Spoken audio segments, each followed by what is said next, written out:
Well, final series of the regular season as the Athletics get ready for postseason play. It's the A's and it's the Angels coming up on NBC Sports California, powered by Xfinity.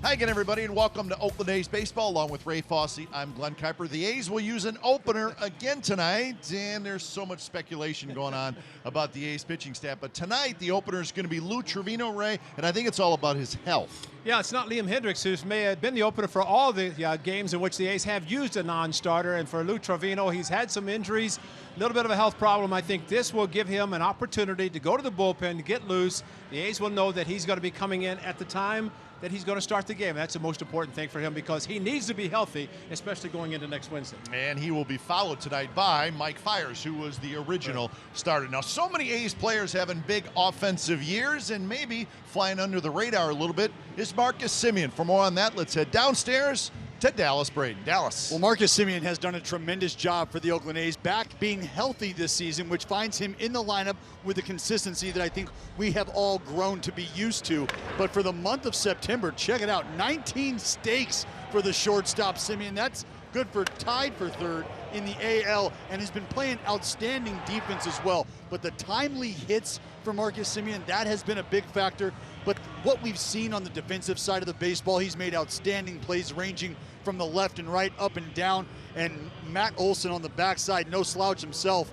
But to your point, Kai, Marcus Semien, along with a lot of other Oakland A's, having a great second half and a great push into this postseason. Yeah, indeed, that A's offense now third in the American League in total runs scored. And don't you dare think about taking Marcus Semien out of the lineup. He wants to play every single day. So we're just about set for baseball from the Big A. It's the A's and it's the Angels. We'll have lineups and first pitch right after this.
Designed for the grind that comes through every time.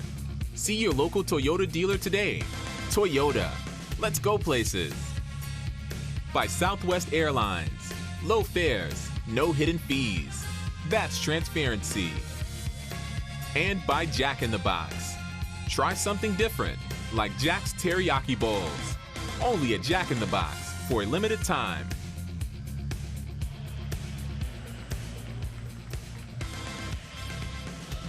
Well, welcome back to the Big A here in Anaheim. Angels taking the field. First of 3, the final weekend of the regular season. As the A's sitting 96 wins and a trip to the postseason. We'll let you know what's going on in that Yankee game as well. Game time weather is presented by the Santa Cruz Beach Boardwalk. The admission-free boardwalk is open this weekend. It's a beautiful night. 70 degrees, really not much humidity. And it's usually pretty nice weather down here in Anaheim, and that certainly is the case tonight for game 1 of this 3-game series. Let's take a look at the A's starting lineup brought to you by Southwest Airlines. It starts with Nick Martini. He's in left. Chapman's at third. Lowry's at second. Then Chris Davis is the DH. Matt Olson, 5 home runs and 18 RBIs in his last 19 games. Olson will hit 5th. Piscotti is 6th. Laureano 7th. Simeon 8th. And Lucroy hits 9th. Well, the young man faced the Athletics for the first time. Jaime Maria is going to see the Athletics' first ever appearance against the A's. The hard-throwing right-hander is doing a pretty good job, or has been doing a pretty good job, but not at this level. So we'll see how he does against the Athletics as he faces the A's for the first time. He does throw hard. We'll see how they handle it. Defensively, the Angels will have Justin Upton in left, Mike Trout in center, Cole Calhoun in right. Ward, Simmons, Cowart, and Fernandez on the infield, and Francisco Arcia is the catcher. So we are set for baseball here in Anaheim with Nick Martini stepping in. The A's and the Angels, they have split the first 16 games that they have played against each other this year. But the A's with a terrific season, the Angels with a disappointing season. So Berea is ready. And the right-hander kicks and delivers the first pitch of the game, and it's a strike on the outside corner. So we are underway. Martini hitting .306. He's got a home run, 19 RBIs. Terrific on base percentage, over 400. This one bounced over the mound. Right near the bag is Andrelton Simmons, and that's out number 1. Umpires tonight. That's Doug Eddings. He's behind the plate. There's Joe West. Behave yourself, everybody. Marty Foster's at second. Mark Ripperger is at third. Behave yourself. The Colonel's in the house. No using your notes, boys. No, don't use notes. Don't let the camera go too far out onto the field. What else? What else do we have to Dallas, you need to be really careful, because Joe may have his eye on you already. I'm down here surface level. I'm trying to stay out of the crosshairs of the old cowboy. He knows right where you're at. Did he sing the anthem tonight? Yeah, I didn't get much out of him. Popped up. Center of the diamond. It's going to be Simmons, the Gold Glover, who makes the catch. So 2 out. Well, it's always great to have our good friend Dallas Braden with us. He's always with us at home, but also he lives down here in Southern California. So Dallas, it's great to have you here. That's right. It's not it's a brief chopper ride from Simi Valley on out here to Anaheim. You probably have a chopper, don't you? Oh, Foss, I'm not that cool. In my dreams, I'm hitting the asphalt just like every hard-working regular Joe out here in Southern California. So if Dallas needs to get any type of information from the manager, he can just slide over the glass wall and ask him. Good luck. Not that we would do that. No, you don't rattle that cage of the skipper. No, he's got the game face on as soon as the lineup card goes out. That's it. 1-0 to Jed Lowry. Lowry 22 homers, 96 RBIs. A good rip at that one. Fouls it toward the upper deck. A's are 96 and 63. The Angels are 78 and 81. All about kind of tuning things up for next Wednesday's game against the Yankees for the American League wild card.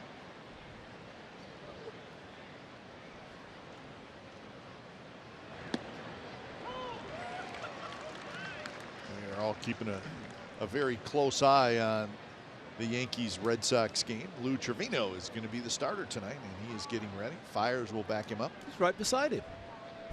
Talking strategy.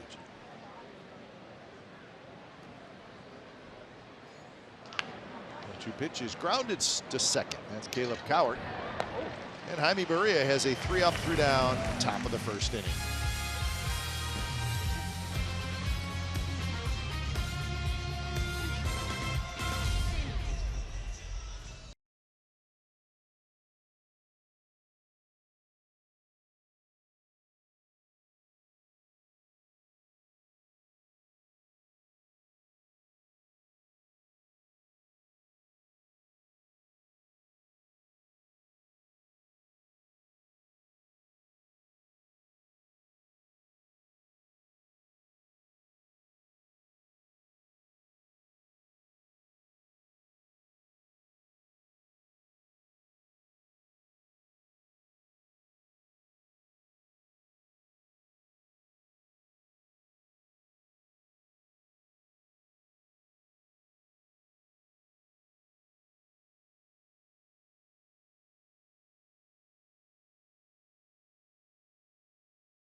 Get set to take their hacks. Starting lineup for the Angels brought to you by Southwest Airlines. Calhoun, Fernandez, Trout, Otani, Upton, Simmons, Arcia, Ward, and Cowart. That's your Angels starting lineup.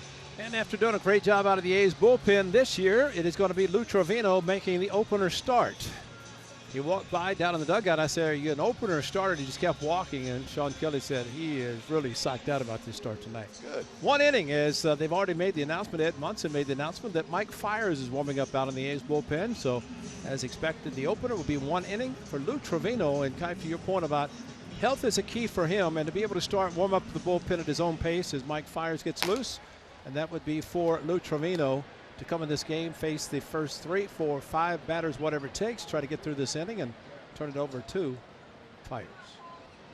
Well, and listen, I think the A's bullpen is so important to their success and going forward. You have to have a healthy Lou Trevino. Yeah. So you're saying, well, why start him? I mean, pitch him later in the game. Well, you don't know if there's an opportunity to pitch him later in the game. Exactly. If you say, hey, right, let's start him, you can stretch him out. He can take his time stretch himself out in the bullpen, get himself ready, and you guarantee he's going to get 1 inning in. Yeah. And if he feels good, that's the most important thing, because he's a huge part of, obviously, the success of the bullpen, and you may need him Wednesday night. Here's the defense: Nick Martini, Ramon Laureano, and Stephen Piscotty in the outfield. Matt Chapman, Marcus Semien, Jed Lowry, and Matt Olson on the infield, with Jonathan Lucroy doing the catching. Yeah, Kev, that's a good point, because if you think about Lou Trevino, granted there were a couple of games early in the season that he went more than 1, but he is a 1-inning pitcher pretty much. He can go 2, but in tonight, because Fiers is warming it up, and with the opener, they want to make it to be as easy as possible for the starter, in this case Fiers, to back him up. So 1 inning for Trevino. He shows he's healthy. That's going to be the most important thing for the Athletics. Seems like he is where he's throwing. Yeah, it wasn't his shoulder. It was just in his neck area, really, just a little bit stiff. Well, the biggest thing for Trevino, and I think for the coaching staff as well, is you can't necessarily control the environment of a bullpen pitcher or a relief pitcher, and you guys alluded to when he might be tapped to throw in the ball game. Here, starting the game, that's what gives him the most comfortability. That's where you can control the environment. You understand he will get at least 3 outs, or an opportunity to get at least 3 outs with a clean inning. High leverage situation comes along in the ball game. You might fall back into old habits. You want to get Lou up because you know he's a go-to guy. But here, worried about health, with your ticket to the postseason punched, it's the best way you can control the outing. 1-2 to Cole Calhoun. And coincidentally, it was the Angels that the Rays started the opener program. It was against them down here, and there's a lot of comments from some of the Angels players about strange, different. Well, it got in their head a little bit, and but the first part of the lineup, Upton though tonight is hitting down farther in the lineup. He normally was hitting in the top 3 or 4, but with they've got some injuries to players. Calhoun is there, Trout is there, of course. Hit very hard to Marcus Semien with the shift out. And he throws out Calhoun. So out number 1. Hey, tonight any 95-mile-per-hour fastball is our fast pitch, brought to you by Xfinity. It's the fastest Wi-Fi at home and on the go. Albert Pujols was in the middle of the lineup at the beginning, but just looking at the lineup tonight for the Yankees, McCutchen, Judge, Hicks, and Stanton. So there's your opener for the first time through the batting order. That's if you get 4 batters. You've got the 2 big boys in Judge and Stanton, and who knows what Aaron Boone is going to do for Wednesday if the A's indeed decide to go with the opener. Off of Trevino's glove, slowly toward Lowry. He throws quickly. Got him. Lou Trevino, he got quite a bit of leather on that one. I don't think it got any flesh, which would be a good thing if it did not. Well, a demonstrative call by Joe West at first base. This is exciting. Let's just call by Joe.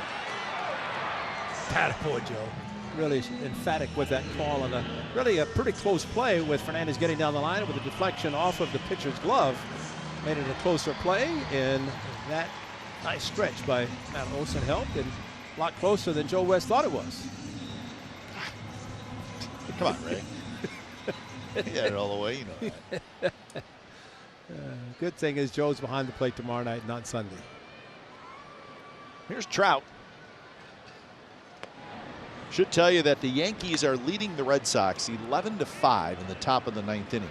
11-5 Yankees, top 9 at Fenway. And of course, everybody knows the situation. If the Yankees win that game, they clinch home field for that wild card on Wednesday. And for the A's to have hosted the game, the A's would have had to have won all 3 games, and the Yankees would have lost all 3. So nobody's really surprised that these are going to be. Certainly it looks like traveling to New York for Wednesday's wild card, and we'll let you know when that game becomes final. It is in the 9th inning. Well, there's a gentleman in the booth next to us to our right, the camera in center field's left. His name is Mickey Morbiel, and he has put in an amount of work that's just been unbelievable. Yeah, and he's not finished yet either. No, he's not. Trout skies one on the infield. It looks like Matt Chapman is going to be there, and he is. So both pitchers with 3 up, 3 down, innings, no score after 1.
Xfinity X1. So Lou Trevino throws 11 pitches in his 1 inning of work. And it was all about making sure Lou feels good. That's going to be a good feeling for him to be able to throw free and easy as he did for those 11 pitches and get back in the dugout and enjoy the rest of the game, cheering on his teammates. Chris Davis to lead things off for the A's. Davis, Olsen, and Piscotty. Berea had a 3-up, 3-down first inning.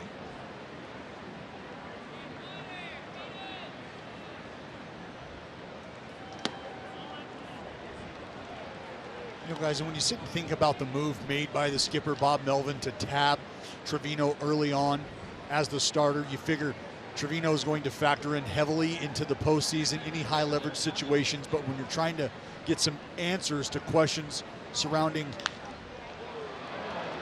That one's hit pretty well to left center, but Upton's there. Go ahead, Dallas. Surrounding maybe how the body might feel.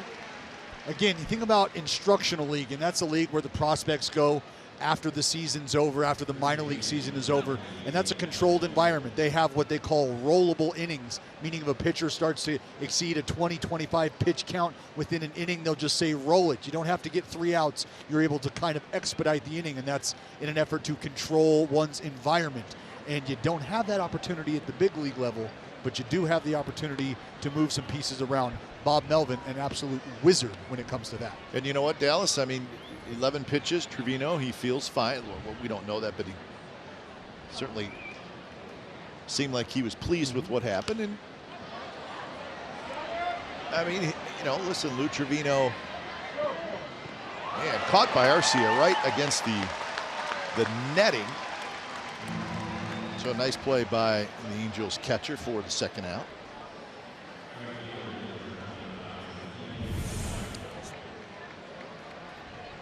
Yeah, pretty good seat from right here, folks, and I thought Arcia was going to have some trouble with that net there. Did a great job of navigating, getting himself lined up, made sure he had enough position or enough space between him and the net. So, Dallas, what I was saying was, it wouldn't surprise me if maybe the A's get one more inning out of Lou Trevino on Sunday.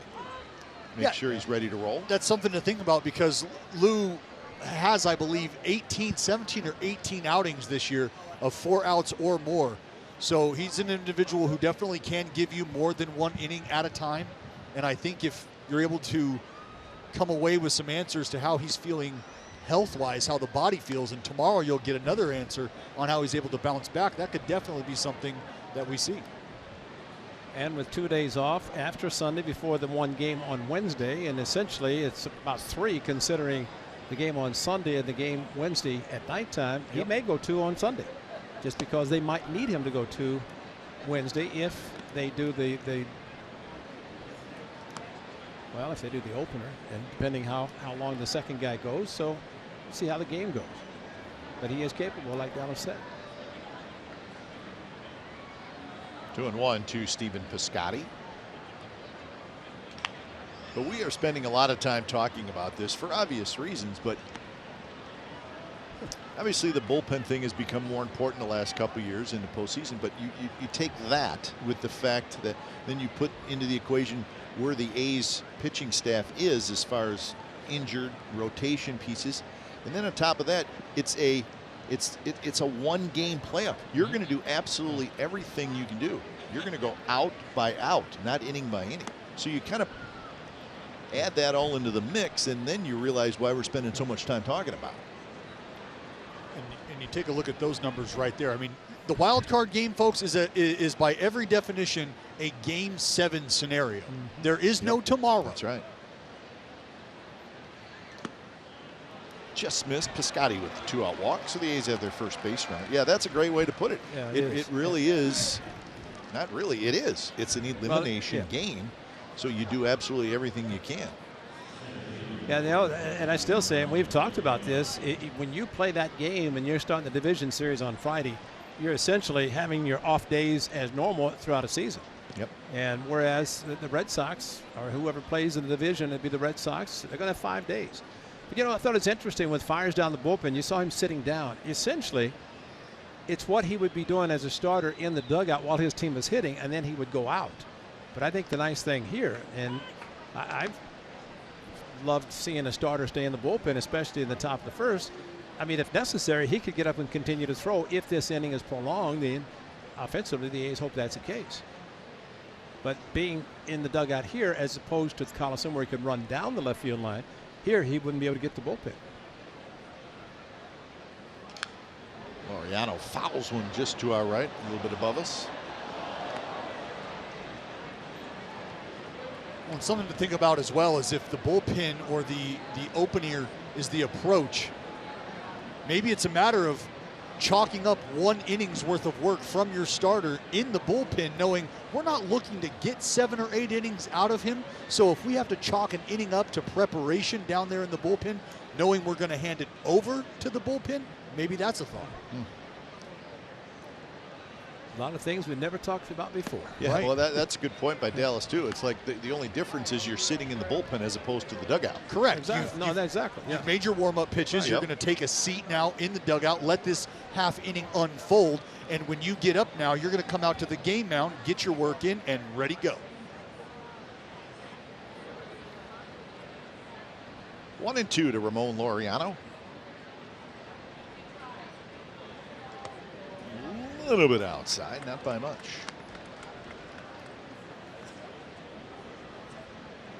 But as we sit and talk about all these moving parts, that's one of the reasons I implore the fans at home, whether it's green and gold or just across the landscape of baseball, Bob Melvin, in my mind, is your AL Manager of the Year.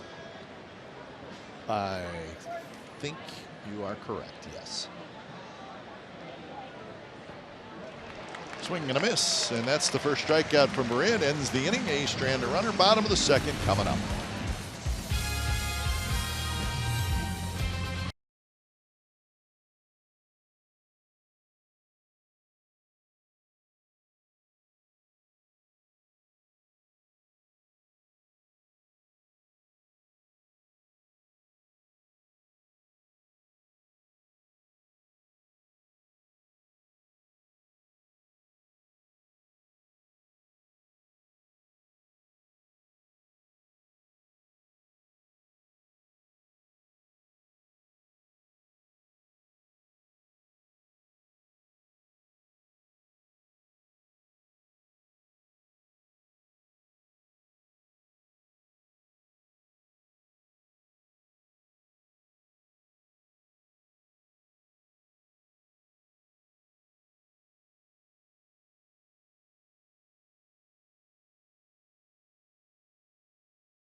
By the Chrysler Pacifica Hybrid, America's first hybrid minivan. Test drive one today.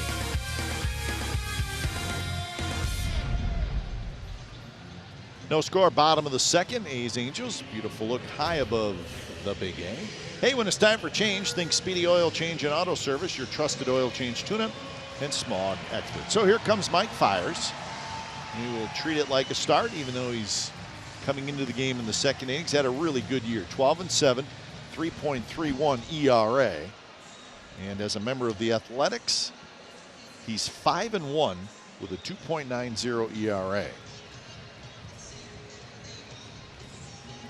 Just watching Doug Annings, the home plate umpire, as Fiers came in. Instead of standing behind the plate, he walked halfway out to the mound to the side.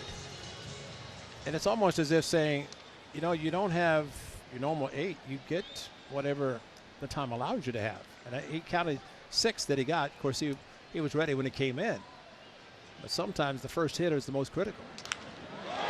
Shohei Ohtani rips one just foul.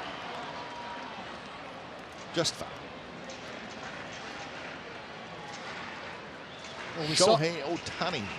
Go ahead, Dallas. Sorry, Kai. We saw it from Calhoun, though, early on, swinging first pitch against Trevino. You see it from Ohtani here, first pitch. And I think that's something that this opener approach also does to the opposing offense, is if you had a game plan that might have included waiting a guy out or grinding an at-bat out, I think that kind of goes by the wayside. And you look to be aggressive early, try to get your pitch early in the count, knowing you got another arm you're probably going to see in another 2 to 3 innings.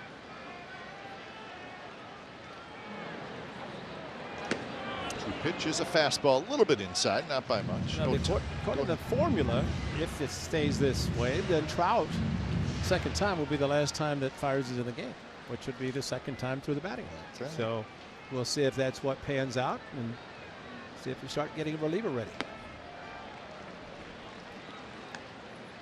You know, Cap, you mentioned a good point in Seattle about numbers, where if you're not in contention, you're not going to postseason, start to look at those numbers. But I think from the Angels standpoint, they're sitting on 78 wins, 3 away from finishing at 500. Sure. That is a huge number for them. I agree. That was dropped in the left field for a base hit. Shohei Ohtani. Quite a rookie season for him. Well, he gets a pitch up.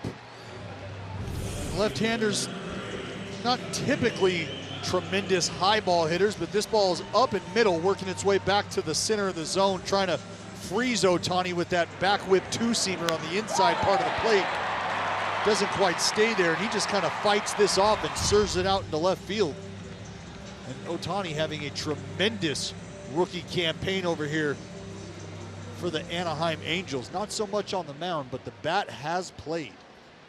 I think the one thing you have to worry about him, and over the course of time, the more he plays it, even I think this year, you get 2 strikes on him, he's not going to try to pull the ball. We saw in Oakland where he had 2 strikes, and he looked like he intentionally waited, maybe try to go for home runs, which he has 22 entering the play tonight. But after he gets 2 strikes, he's a very good opposite field hitter, and we saw that pretty consistently in Oakland. Pitchcast brought to you by SoFi, a modern finance company. And that hits Upton. So a hit and a hit batter. And the Angels have 2 on, nobody out. Well, Fires coming in and gives up the hit and then tries to pitch the man inside. And, of course, Upton, as he did against Triggs early in the season, went opposite field with a home run. Looking for the pitch. You see Fires shaking his head. Tell you what, there is something to be said about doing something for the first time. And in the case of Mike Fires, a pretty good starting pitcher, and realizing actually he came today as if he's a starting pitcher. Did everything. He's on the bus with us. Yeah. Did everything, but he didn't start the game. And so if there's anything that a pitcher has to learn, maybe this is the time to do it before the end of the season. And I think it's easy for people to say, what's the big deal? Oh, but yeah. Both you guys were big leaguers for a long time. Creatures of habit. Yes. Probably more so for especially starting pitchers. Exactly. Yeah. Dallas, am I off base here? No, you're nailing it. It's every 5 days. You are trying to feel the same. You're eating the same. You're taking care of your body the same. You do that over the course of a 9-month period, frankly, and that's all you know. And that is your fallback plan. You wonder, is going to the gym today getting me any better? Well, I can't answer that for you, but I can tell you I'm not getting any worse by virtue of going to the gym. So it's little things like that that you play over in your head. I have to do this. Why? Because this is what has gotten me here. I think the only position player I can think is routine oriented is Wade Boggs. Yeah. Everything. They tried to change the clock on him, but he couldn't fool him. I mean, he did everything at the same time every day. But pitchers are really definitely creature of habit. I think Down the left field line, and it's going to be just foul. Yeah, but even like today, I mean, we're using Mike Fires as an example. 7:05 game. if it's a 7:05 game, wherever he is, he's going out there at the exact same time. Dallas, I bet you could tell me what time did you go to the bullpen if the game started at 7:05 and you were starting? I was on the line down the third base side at 6:30 p.m. There you go. On the dot every 5 days. Book it. So if somebody said to you, you know what, Dallas, treat it like a start, but you're going to come in the second inning, you'd be like, all right, but it's going to take a little adjustment. Well, you start to do that math and you start to plan out what time things might be unfolding. The old back timing it. That's it. You just push it back just a little, because after the first pitch, it's out of your control. 0-2 to Andrelton Simmons. Shallow center. Laureano's going to get there, and he makes the catch. You know, we saw it on September the 1st when the A's first did it with Dave Hendricks. I think of Daniel Mingda. The most, well, I don't think I've ever seen a pitcher take as much time as he did or does to start a game. He couldn't do it because, first of all, he didn't know when he's coming in. Even if he knew he was coming in the second, there wasn't a time frame. But to Dallas's point, or your point, 7:05, 7:07, he knew what time he could go start working out. And we saw him in Cincinnati last year. We talked about how long he was out in that heat. He got there before we did. Exactly. But, I mean, he was out there. So somebody like that, it's totally different. And I think it's different for every starting pitcher who has never been a reliever. And it's totally, I mean, we're talking about this for 2 innings, and that's how much we're talking about it, but the players are dealing with it more than we are. There's Arcia, who goes after the first pitch and fouls it straight back. Do you know what? I think if it gets in the heads of the hitters enough that they're talking about, which the Angels did, now it's becoming a little bit more common. But to the point about the Angels saying that it's going to be fires for at least one time through the order, maybe 2. Definitely not. You wouldn't think more than 2. And then you're going to get the steadied out of the regular guys out of the bullpen. So maybe it's enough in their head to say, well, we have to get this guy as quickly as we can because he's going to be out soon. Ohtani takes off, swing and a miss, throw to third, not in time. It's a double steal. So Ohtani took off Upton. It was more of a delayed steal with Upton. But either way, double steal. Well, you see the jump from Ohtani. As soon as Fires turns back, Ohtani tucks that head and is off and running. Big long strides into third base, hard. Good aggressive slide, but on the backside there, Upton, the trail runner, has to make sure that Ohtani has fully committed to third base. And that's why typically that trail runner will come into second just a little bit behind the time of Ohtani to third. 0-2 pitch, bounce left side. Chapman has it. Run's going to score. So the double steal helps the Angels get a run. So Ohtani, a lot of talk about his skills, and he is also extremely fast. And we just found that out. So the Angels lead 1-0. You know, that could have been a green light. And to the point, if it's a steal given by Dino Ebel, the third base coach, that means Upton at first can run as quickly. But if there's any hesitation, this pitch out of the strike zone, but with 2 strikes, Arcia just trying to put the ball in play with the runner at third base. He does it nicely, no chance. You have to go for the sure out. They do it. So because of Ohtani, they have a run. And maybe for Mike Fiers, a double look to second base will change in the future because there's so many scouting reports on what pitchers do. Wow. That one's hit well. Left field, and it is gone. Taylor Ward down the left field line, drops into the first row of seats, and the Angels lead 3-0.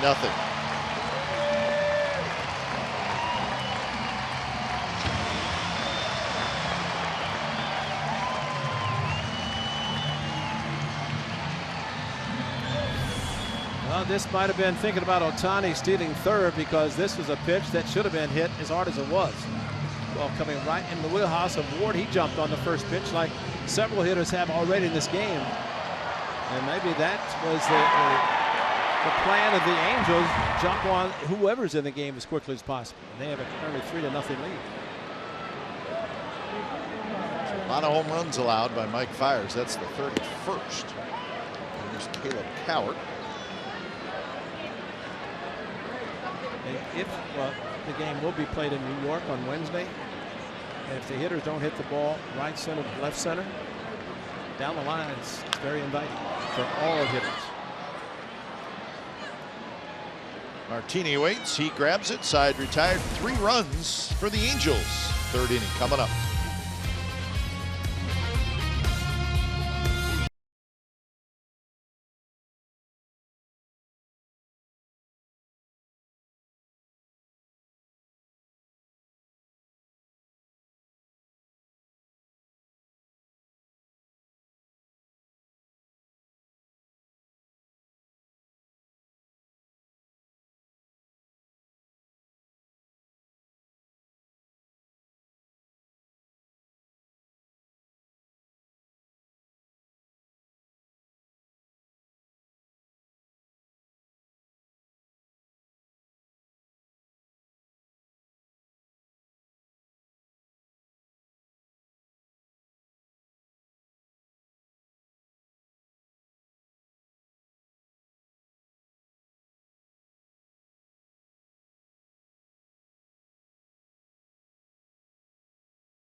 Young man, first pitch hitting.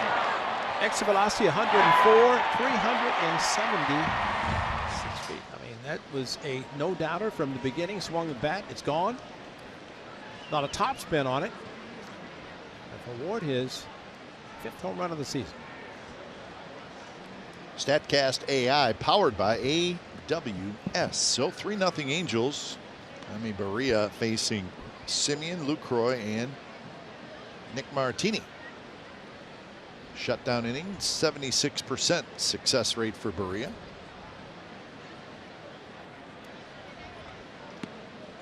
Strike in the inside corner. So Barria, a rookie, having a pretty good season.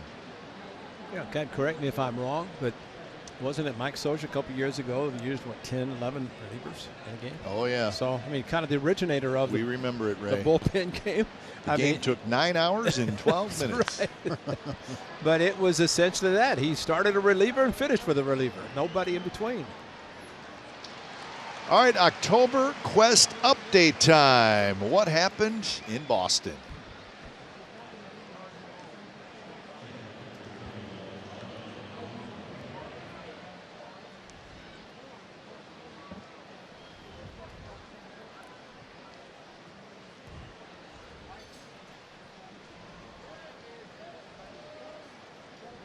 All right, that's it.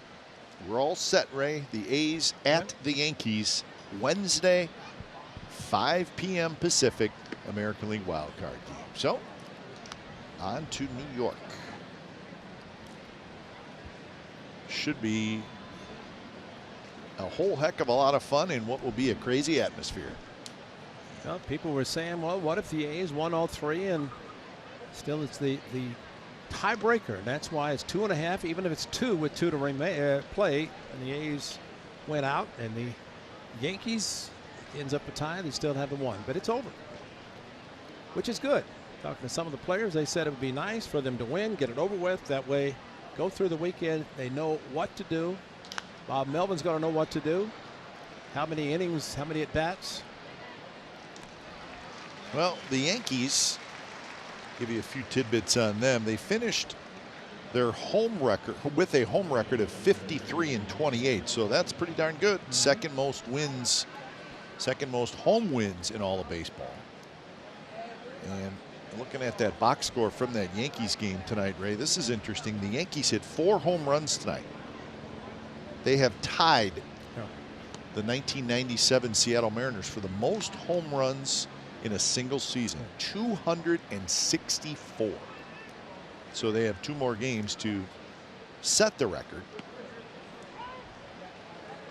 Just wonder how many of those 4 home runs. Of course, at Yankee Stadium, the right-handers adjust their swing to hit the right field. At Fenway Park, where the short porch is in left field with the high wall, deepest part of the park is right field. Hernandez has it, and Berea has a 3-up, 3-down inning. Bottom of the 3rd coming up. It'll be the top of the order for the Angels.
Every A's playoff game, we will have you covered with Oktoberquest on NBC Sports California. Brody, Stu, Dallas coverage.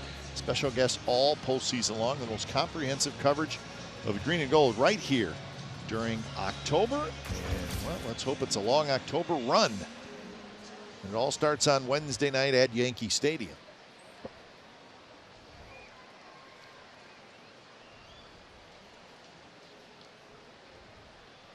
So the American League is all set. A's at Yankees in the wild card game. The winner of that game will be at the Red Sox on Friday. The Indians are at the Astros on Friday. So no secrets now. That is what is going on in the American League. A little more cloudy in the National League, which we have been keeping an eye on. The Cubs won today. They beat the Cardinals 8-4. Cardinals are in big trouble. Brewers are tied 5-5 at home in the 8th with the Tigers. Right now, the Brewers are a game and a half back in the division, but the Brewers are guaranteed a wild card spot.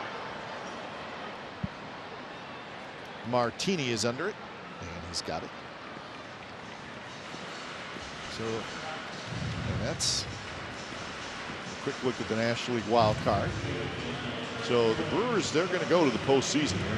They'd like to win the division. The Dodgers, interesting stuff with them. They are trailing the Rockies by 1 game in the division, but they are the second wild card team. The Rockies are winning right now 5-2 at home over the Nationals in the 8th inning. And the Dodgers and the Giants are playing in San Francisco, no score, bottom of the 2nd. So, and that series, interesting stuff. That series of those 2 series games, probably the ones that will be impacted the most Sunday when all games start at the same time. Yep. And the Cardinals, you mentioned the Cardinals in trouble right now. They frankly do have their destiny in their hands, but if the Dodgers, if you could imagine, the Dodgers could go from potential division winners to potential wild card holders to potential early vacation takers. Yeah. and really panic sitting in Los Angeles. Well, so you do have the possibility of a couple division tiebreaker games in the National League. Yeah. And from what I read today, if the Cubs and the Brewers have a tiebreaker for the division, it would be Monday in Chicago. If the Rockies and the Dodgers have a tiebreaker for the division, that would be Monday at Dodger Stadium. So we'll see if there's any baseball on Monday. And if your head is spinning around, trying to figure out what the heck's going on. But if you think the Wednesday wild card play-in is Game 7, what about those teams playing on Monday? That's unless they're playing for the division with the backup as a wild card, which you're already in, like the Brewers. But if you're a team that's won it out, that would be tough. Yeah, the Cubs and the Brewers are both in. They're going to both play in the postseason, just a matter of where. 3-2 to Jose Fernandez. And that one is drilled to right. Piscotty hustling back, and it's over his head. Bangs off the wall. And Fernandez has a one-out double. A very hard hit ball.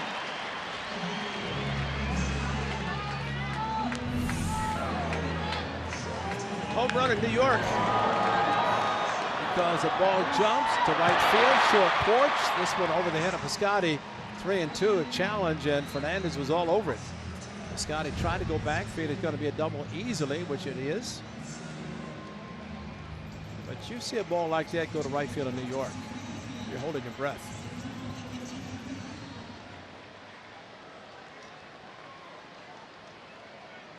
So now Trout steps up. Trout popped out in the first inning.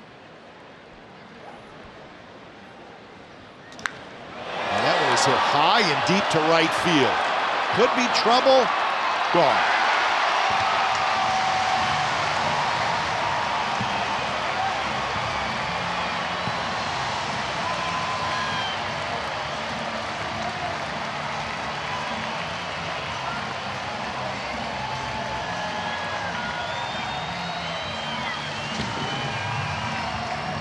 Home run number 39 for Mike Trout.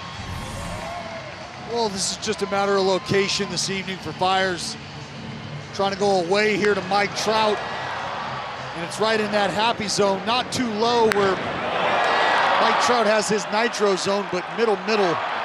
Stays inside. We know how strong Trout is. For Mike Fiers, he's got to find a way to get back down in the zone, out of the middle. And Ohtani rips one into the right field corner. Piscotty picks it up, and Ohtani is 2 for 2. He's got a single and a double.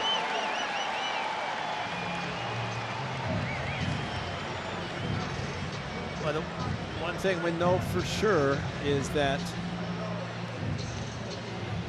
season with 100 runs prior to age of 27. There you are.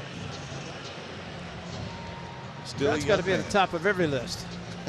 Well, you got the hammer on there, Hank Aaron. Yeah. Mantle. The Mick. They'll lot. Well, you'd have to figure that Alex Rodriguez is going to be below Mike Trout by 2 years. Next year they'd be tied. Yeah, he is a run-scoring machine, Mike Trout. Of course, he's got 121 walks. His on-base percentage is .462. You're going to score a lot of runs. Well, you think about Ricky Henderson and his career as a leadoff hitter. Picture Mike Trout as a leadoff hitter, walking the way he does with his power. Who knows how many he would score, and if you let him loose to steal bases, he could steal bases, he could score runs, he could hit home runs. He might be Ricky Henderson reincarnated.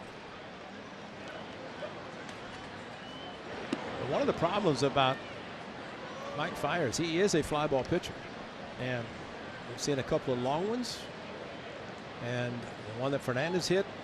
I mean, the scary one is like the Trout home run to right center. Yankee Stadium, and we keep talking about it, but the power alleys from left center, right center, 389, 390. I mean, it's a very deep part of the park, and you have to pitch accordingly. That's a shot right at Martini. Go ahead, Ray. But if you allow hitters to pull the ball, or in the case of right-handed hitters, power like with Judge and Stanton in particular, I mean, they could go to right field so easily, just like it's a chip shot. Well, wouldn't you agree that as Ryan Dole starts to throw, that, I mean, the fact that the wild card game we know now is going to be played at Yankee Stadium, I think the location is a significant factor in the decision-making process for the A's. If you use an opener, the second guy, if he's a starter, exactly. Or we may see more than, we may not see a starter pitch. Who knows? But if you're a fly ball pitcher, a ground ball pitcher is great. Or if you can locate your fastball, get power hitters to try to pull the ball, and they hit them into the gaps versus down the line. Andrelton Simmons hit a fly ball to center field in the second inning. I think one of the things in that one game winner take all is that you don't want to get down early, because that may be the most important thing. Because if you get down early, then that enables the manager who has the lead to do whatever he wants to, especially with pitching, because you get the hammer and you can just keep bringing in, doing whatever you want to try to win the one game. Yeah, both the Yankees and the A's have very good bullpens, yep. and they're both deep. Yep.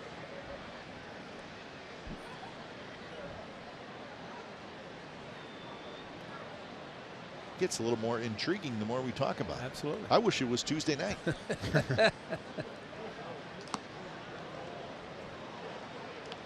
2-1 to Simmons. 2 away here in the third with a couple of runs in on Trout's home run.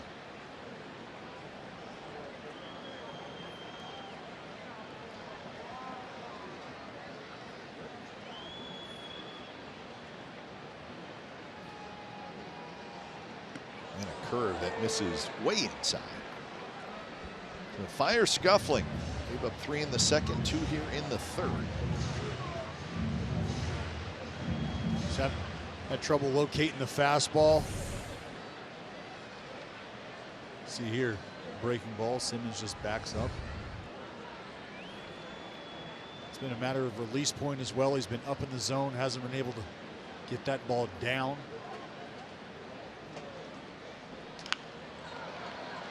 Nice play by Matt Olson, and Fires covers, and that will do it for the Angels. Trout, his 39th home run of the year, 5-0 Anaheim.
Jed Lowry, he was an all-star for the first time.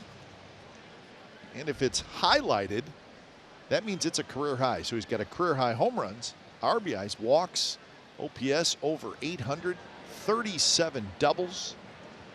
So Jed Lowry back-to-back outstanding seasons for the A's, and for Jed Lowry's career, pretty good timing. He's a free agent at the end of this year, so we'll see what happens with Jed Lowry in the offseason. We were last year the doubles. Set a record for the most doubles, so it's been a good couple of years for Jed. Great, as a matter of fact. And you look at his production. You think about timing as far as becoming a free agent is concerned. Also not a bad time to net that first career All-Star nod.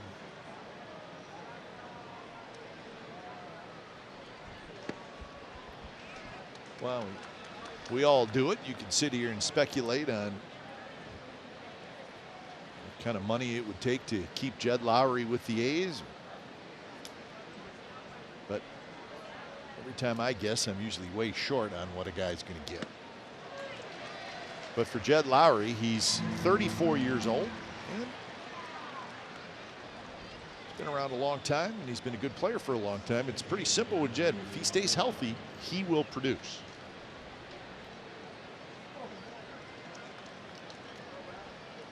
You have to hope for the best for him, but have to worry about what happened last winter. That is the biggest thing. That's a fair point. Because it's a matter of, Jed has done a remarkable job putting up numbers the years that we mentioned and throughout his career, and especially when healthy, which he is now. That if certain people say, well, we're not going to pay for future, we'll pay not what you've done, we'll pay for the future, and it could have an effect on a lot of players, as it did last year. Coward has it. So 2 outs. And that's it, Foss. It's going to be about how clubs across the board start to compensate players, how they're evaluating players, and how they're going to go about business from here on out. And I believe that what we saw last offseason was a profound market correction. Front offices and teams across the board have, I believe, assessed how things have gone over the course of the life of the sport and said, you know what, we've been paying these guys based on what they've done. We've seen 10-year contracts come out, $200+ million contracts come out. Don't know how many of those, aside from the Scherzer deal, have really panned out. And so teams are looking at this going, you know what, we might start to build a little differently from here on out. Mike Trout's a good deal too. I think he's justified every penny he's got and more, and will justify the next contract when he gets that one. See, I think what Dallas is saying is absolutely correct. I think organizations are looking at things differently now. But I think the question is that the way the Players Association thinks? No. And that's where the concern comes in. Because don't you think, Dallas, if what happened last year happens again this year, then I think the Players Association is going to dig in. Well, that's exactly what's going to happen. And then there's going to be a labor battle. There's not going to be, there's been some give and take. There's room for some give and take. But when you start to see the future of compensation affected the way it has been over the last offseason, potentially heading into this next offseason and into that next CBA, you're absolutely right, Kipe. And there's, I think there's good reason for folks to dig in. 2-2 to Chris Davis. The problem the Players Association has, if they wait till the next CBA, it's quite a while. A lot of things can happen. Was it 3 years after this year? Yeah. I believe. Chris Davis in an interesting spot. He will be a free agent after next year. You know what I think will happen this offseason? I don't know that players will wait around. If they get an offer, they may take it. They may not wait, assuming they're going to get a bigger offer. They may be happy with what they are given or offered early. I mean, you look at the ones who took the contracts, happy. Lorenzo Cain, for example. Yeah, there was a lot of big contracts given out last year. Yeah, exactly. But they were early. Yeah, couple late, but do you want to hope to be that one guy that gets the late contract? Alex Cobb got a late contract. Right. But how about in Colorado? When Wade Davis was offered the contract after who was a closer last year that ended up turning down? Holland. Holland turned down 50. Yep. And Said, all right, we'll give the money to Wade Davis. Yeah. Moustakas turned down money. So Chris Davis takes the walk. You think about Eric Hosmer in San Diego as well, the early sign, take his money. Well, it will certainly be a very interesting offseason.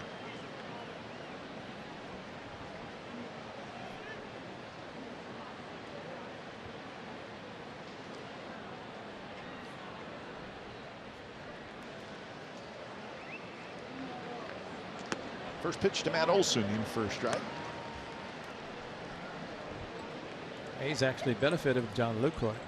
Jonathan Lucroy turned down 3, I understand, from the Rockies, and ended up signing with the Athletics in March.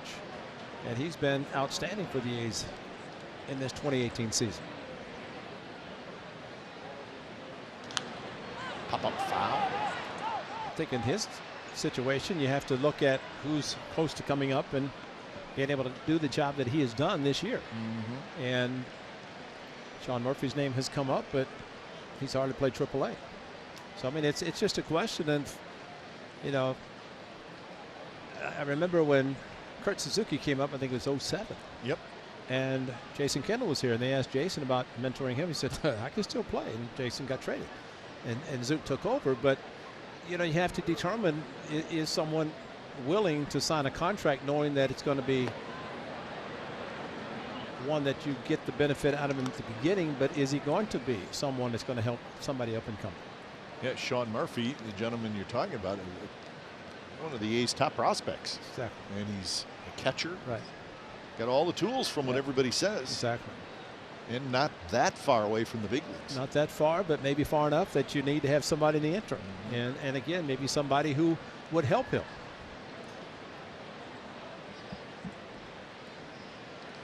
Wilson takes in the dirt. Nice block by Arcia. I see Arcia does a good job of blocking and maybe throws the ball back harder to the pitcher than he does when he's pitching to the batter, which he did in Oakland for 2 innings. I've never seen a catcher catch and pitch and hit a home run in the same game. That's a Babe Ruth time. Not even Babe's not even going to catch. Well, I think it's the first time it's ever happened. It's the first time it's so happened. I bet you've never seen it before. Well, if you've seen it before, then you have seen everything, Ray. That's right. No, I haven't seen that for sure. So I don't know that rare that you'd ever see a position player pitch a while back. Saw Mike Scioscia do it. He was the, I think, last manager to finally use a position player. Yeah, that happened last year, and then did it just for the second time only in his career this year. Earlier, obviously, with Arcia. So 3-2, 2 outs. Davis will take off.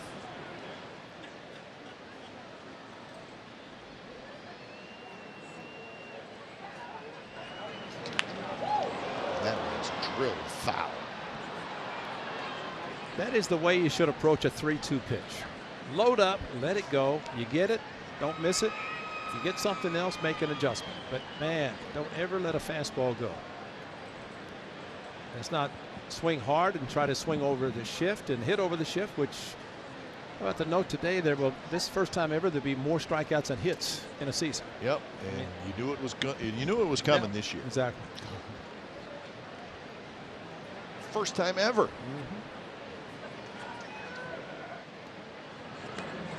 The pitch is outside, a 3-2 changeup. Well, this is it. He gave up back-to-back home runs. He also struck out Matt Olson, but he said just batting practice, fastball. Got a double play. Got to show Nick Martinez his first major league home run. I mean, that was it. Then he hit the home run. So he did it all that day. And as far as Nick Martinez is concerned, he had a home run off of Cy Young.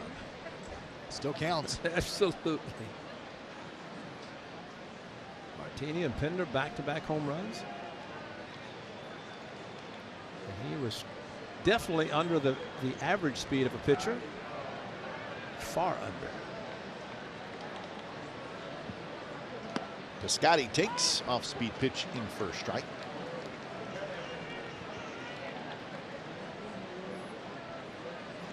Well, the A's were 9 up and 9 down by Pena in Oakland. All of a sudden, 6 consecutive hits in the 4th inning. They're still yet to collect their first hit in tonight's game with 3 walks, the only base runners. Good swing by Piscotty, fouls it straight back, and the count 0-2. Piscotty walked in the second inning.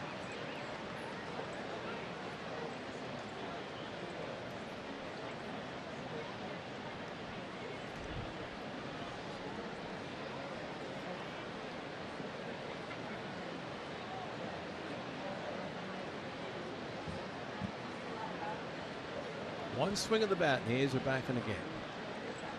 Piscotty is one that can do it.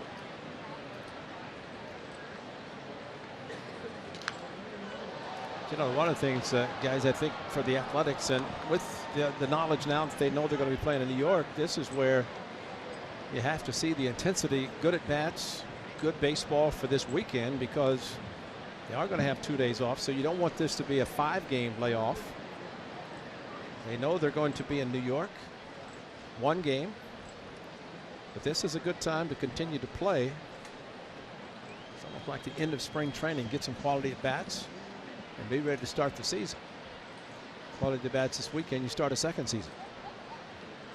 And Piscotty swings and misses, so the A's strand a pair. Bottom of the 4th coming up, 5-0 Angels.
You by T-Mobile, and this is a big blow. Taylor Ward with a 2-run home run. That would be following the Ohtani stolen base, short on the ground ball, and first pitch swinging. Ward hits his 5th home run of the season, but it did not take long to get out. And Ward will bat second as Arcia is leading things off. Arcia, Ward, and Cowart, bottom 3 in the order.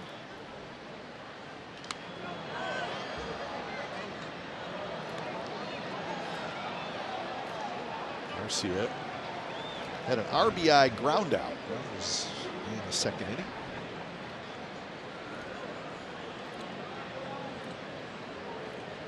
The thing about the ball that he hit was about head high and got on top of it to hit the ground ball instead of popping the ball straight up.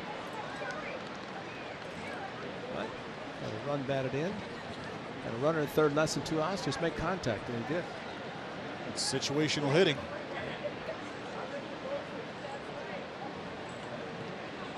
And he chases that pitch in the dirt. Lucroy hustles after it, throws to first. And they get Arcia for the first out.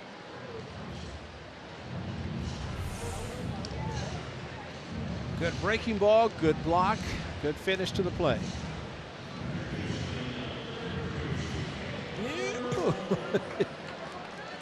A straight leg, you don't see that. Usually it's straight up, but he goes straight and straight out. Now those catchers, pitchers, slash, I mean, they do it all. So 1 away. Here is Ward. We just showed you the home run he hit. Angels this season 8th in the American League in total runs scored, 5th in home runs. So they've done a pretty good job hitting the ball out of the ballpark. 211 home runs, make it 212 home runs. And that one coming in hot. Almost sailed into the Angels broadcast booth right next to us. It's happened here before. Dean was ducking.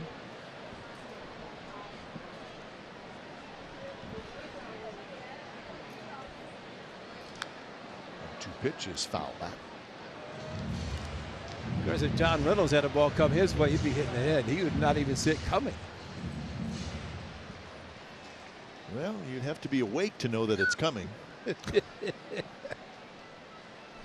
Right? I mean, generally, that's kind of the only way you. Yeah, and generally, some guys, they listen to us, but he has no clue. JR, our stage manager, really, he's the best napper in the league. Strike 3 call. So Fires gets back-to-back strikeouts.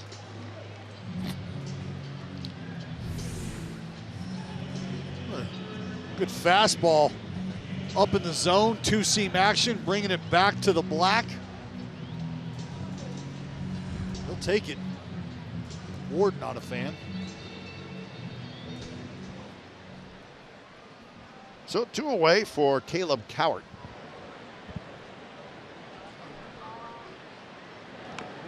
Cowart bunts at it, and it almost hit him. It would have hit him. Not with 2 strikes. I'm sorry. I mean, 2 outs. I mean, that's 2 strikes definitely. 2 outs, especially, I mean, with the home run he hit in Oakland. Grand slam. I mean, Jed Lowry did it with 4 outfielders, but that was different. Just saying 4 outfielders, 3 infielders, let's bunt, and he did. Center field, Laureano backs up. Still backing up, and he's got it. So Mike Fiers has his first 3 up, 3 down inning. We are headed to the 5th.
Jeff Garcia on 49ers pre and post.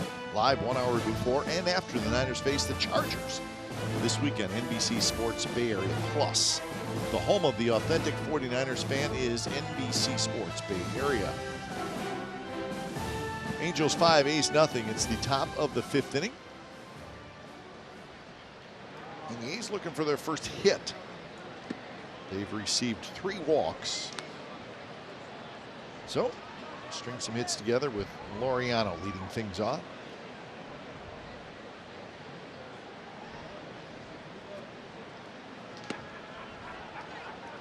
Close pitch, called ball, 2-0. The Milwaukee Brewers beat the Tigers 6-5. So the Brewers win and the Cubs win. So the Cubs lead over the Brewers stays at 1 with 2 to play. Both teams are in the postseason. Cubs beat the Cardinals earlier today.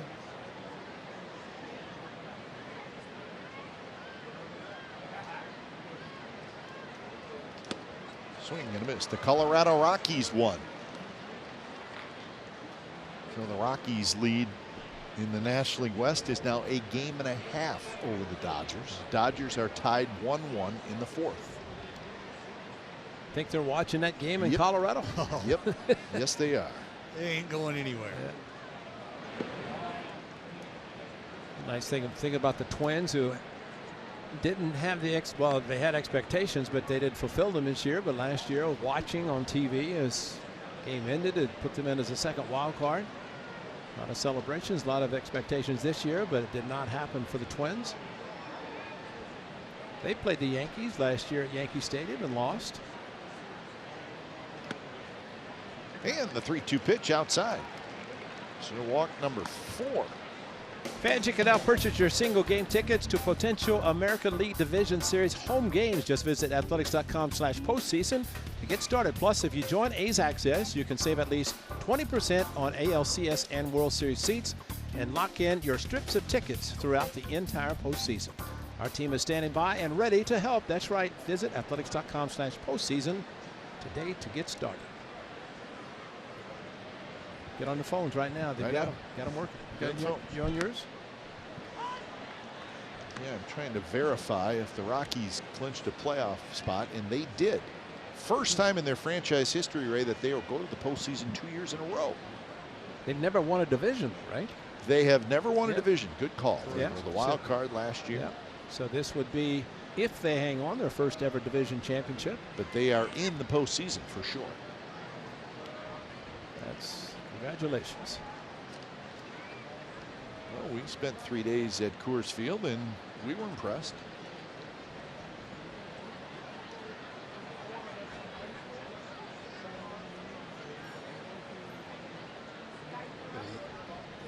Oh, 0-1 to Marcus Semien. Laureano with his lead at first. That's a swing, says Joe West.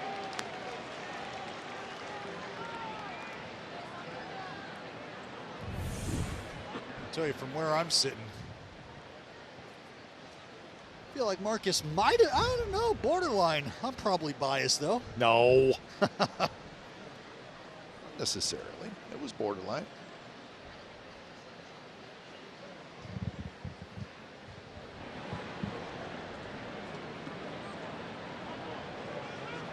Marcus does something unique. Not a lot of hitters do it though. A lot of times on those check swings, he kind of drops the bat. Yes, he does.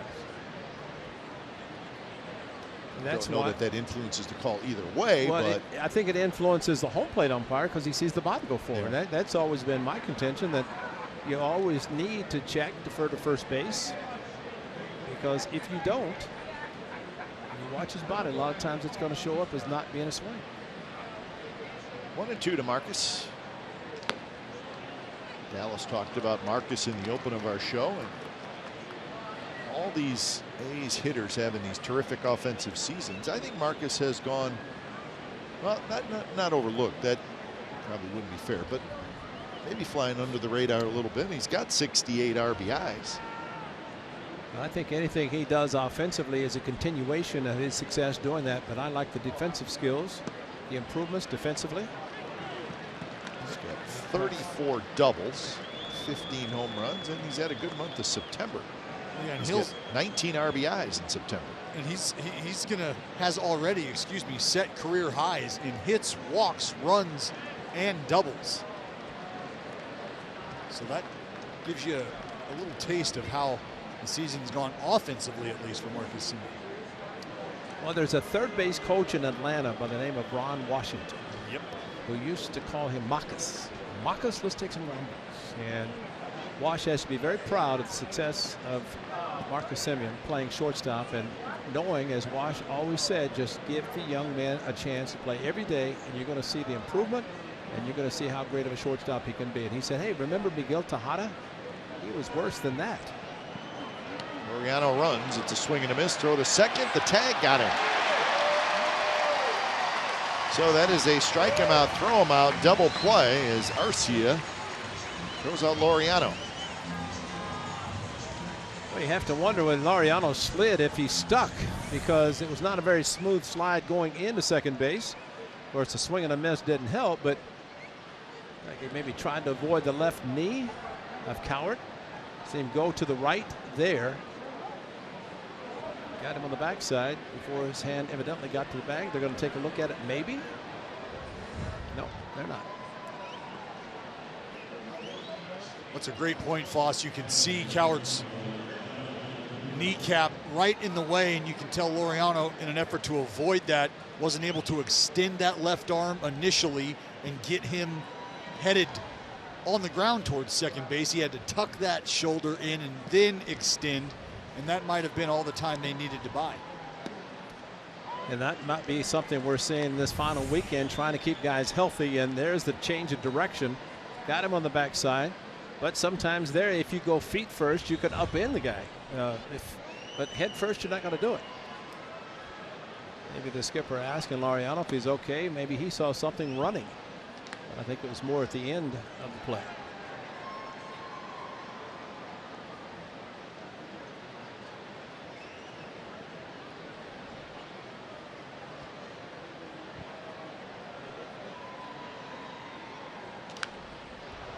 Pop-up foul. Jonathan Lucroy hit a fly ball to center field in the third.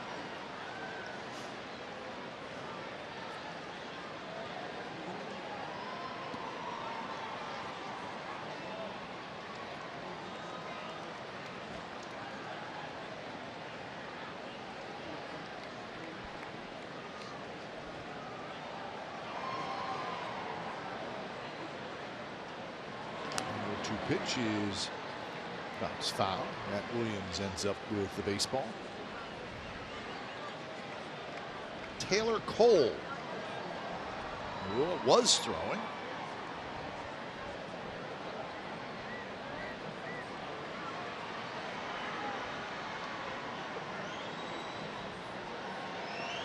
From 72 pitches for Manny Buria. He has walked 4 and he has struck out 4. So he's thrown a lot of pitches, but the A's still looking for a hit.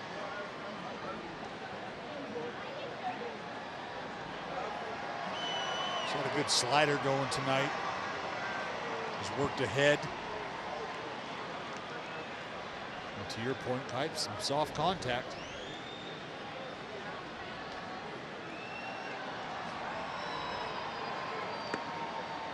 And now 2-2.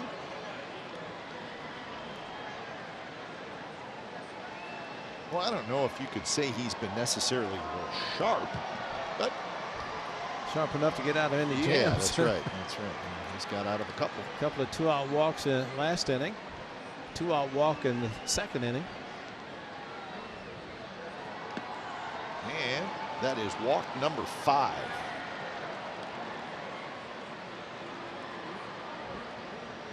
So the bullpen will get moving again.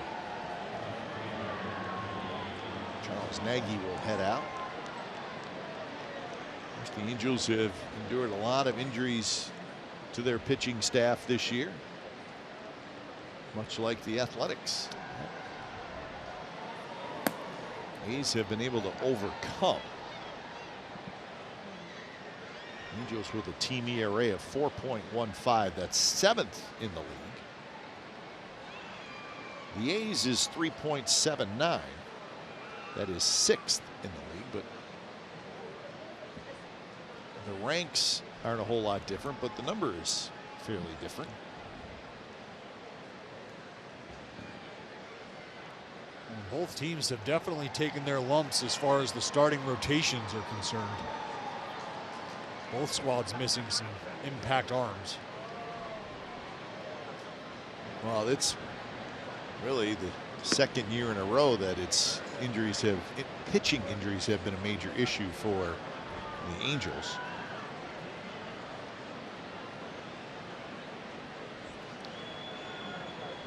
You know, there's not a manager or a coach, I don't think, can be blamed for a team that does not have success when there's a lot of injuries.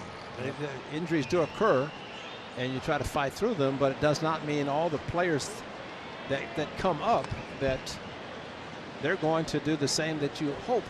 Well, you get that kind of a list. Well, and if you think about starting pitchers, Garrett Richards, J.C. Ramirez, Shoemaker was out. He's back now. He was out. Middleton was their closer for a very short period of time. I mean, you can cover an entire ball game with those arms. Yes, you know that's a part of a rotation and a chunk of a bullpen there. And for Mike Scioscia to be light all of those arms, I mean, you know, we've referred to the Oakland rotation as a 2.0 rotation, and frankly, the entire pitching staff has seen some turnover in its own right. Obviously, the same can be said for the Halos and Mike Scioscia. 3-0 pitches right in there to Nick Martini, who has grounded out twice.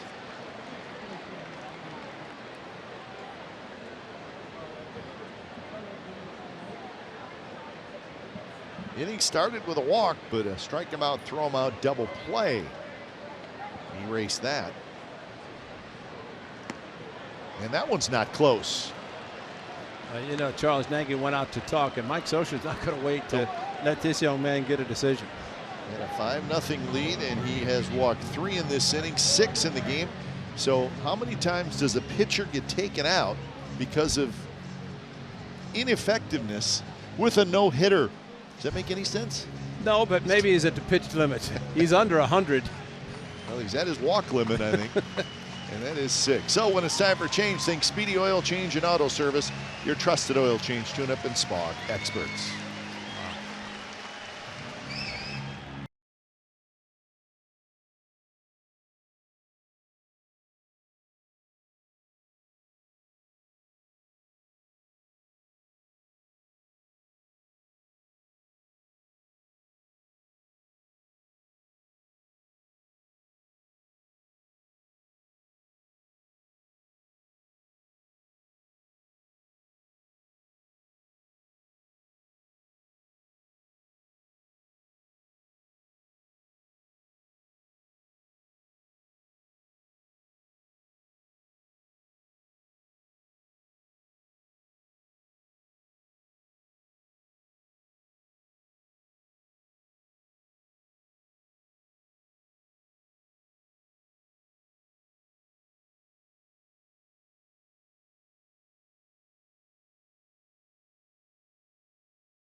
California is brought to you by TriNet. Experience incredible HR today.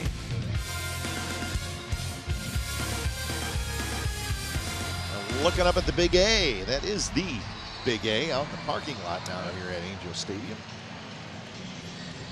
So Jaime Barria is trying to figure out what the heck happened. 6 walks, 4 2/3 innings, and he threw 81 total pitches, Ray, but 49 of those 81 came in the last 2 innings. Yeah.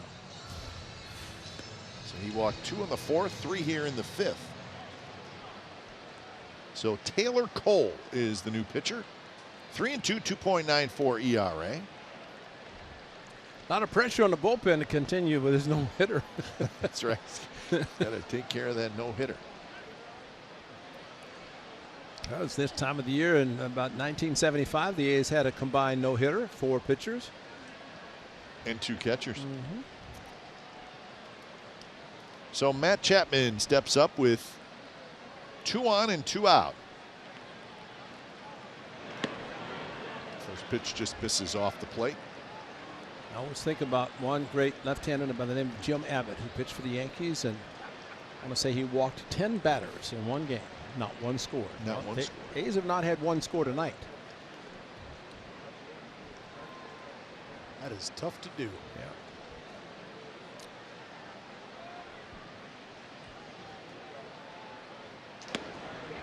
Good fastball there, right on the outside corner. Chapman, a pop out to short and a strikeout. I tell you, this has really got to be a thorn in the side for Beria on his way to 11 wins. The last guy with 11 wins for the Angels in a rookie season, Jared Weaver, back in 06. The Dream Weaver. And that one coming our way. Well, plus, you know, it's your last start. Yeah. You know, and this is one you're going to be like, oh, man, I need one more out. Come on, Skip. Chance to get a win. Can I throw 100 pitches? Well, I think what we saw was the very definition of being effectively wild. Yeah. Yeah. Yeah, but not for 5 innings. Caught up with it. Not to qualify.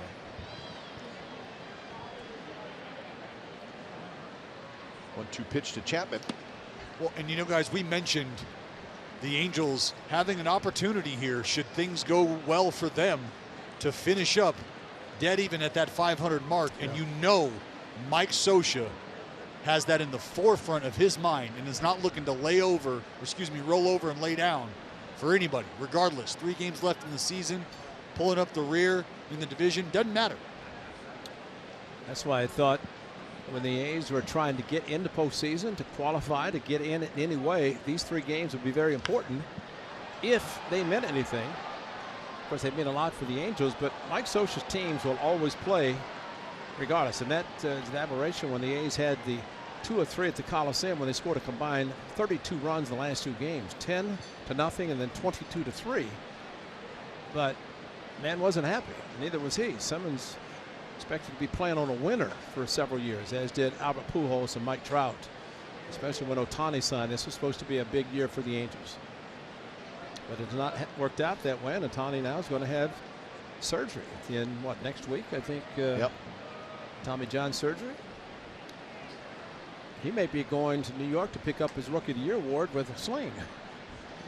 Do you think he's a lock to win? Not a lot, but I think he's going to get a lot of votes because of his pitching. And a high strike 3 called, so Chapman not happy with it. But that's going to do it, and the A's move a couple runners on.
push. Get A's home screen icons and features such as live radio broadcast, the MLB TV Game of the Day, pitch tracking, in-game highlights, stats, news, and more. Download MLB At Bat today, right now.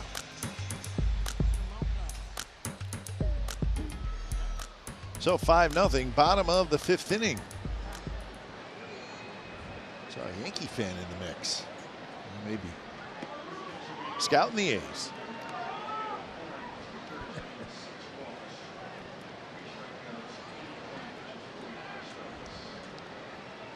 So 5-0 in the top of the order. Mike fires back out there for his 4th inning of work.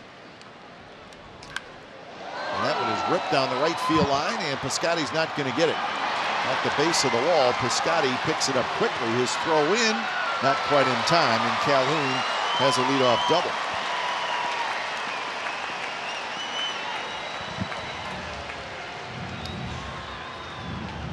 Well, he let that first pitch Uncle Charlie go by and waits around and gets a little cutter up and in. Calhoun, we've talked about the adjustments he's made throughout the season at the plate, getting a little deeper into his lower half, working from bottom to top, and gets himself a leadoff double here.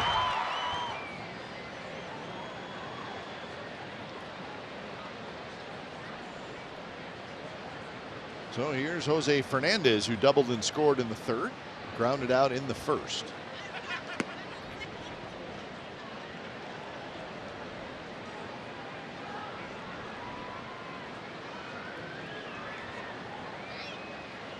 So with Albert Pujols out for the year, Fernandez getting some time at first base.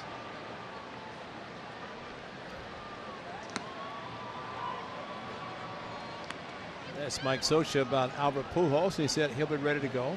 Got his knee and his elbow scoped. That's right. So, you know, the Angels, once they realized they were not going to be in contention for any postseason, he got the job done, which is good. That way he'll be ready to go next spring. Giving the man a lot of credit to continue to go forward with his career. See how long he can go. Broken down a few years. You know, as long as Ohtani doesn't play first, and his Tommy John surgery is going to have to DH if that next year or when he does, and so Albert's going to have to continue to play first. Yeah, I mean that's a good point. Ohtani, even with the Tommy John surgery, he will be able to hit next year.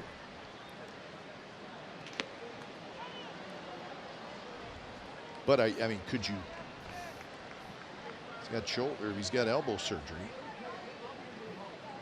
Probably can't play him in the outfield next year. Can't do. No, he can't throw. Yeah. No, he's going to be limited. I mean, that throwing program for the Tommy Johns, I mean, that's usually a 12 to 14 month recovery. Yeah. And we've had some guys come through. Jarrell Cotton had his sling off and able to start a throwing program, but it takes a long time. Strike 3 call. So Fires gets the strikeout of Jose Fernandez. Well, there's only one way to be first in line for postseason tickets. Grab an A's Access membership and begin enjoying your discounts at the ballpark immediately. That's right. Join today and get all the perks for postseason, including 50% off concessions, $4 domestic drives, 25% off merchandise, and $10 parking passes. Learn more at athletics.com/2019 today. A's Access, every game your way. So with 1 out, here's Trout.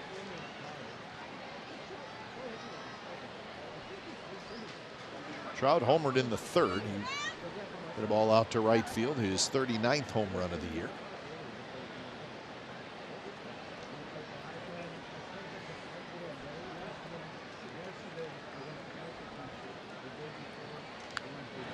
Check swing back to the screen.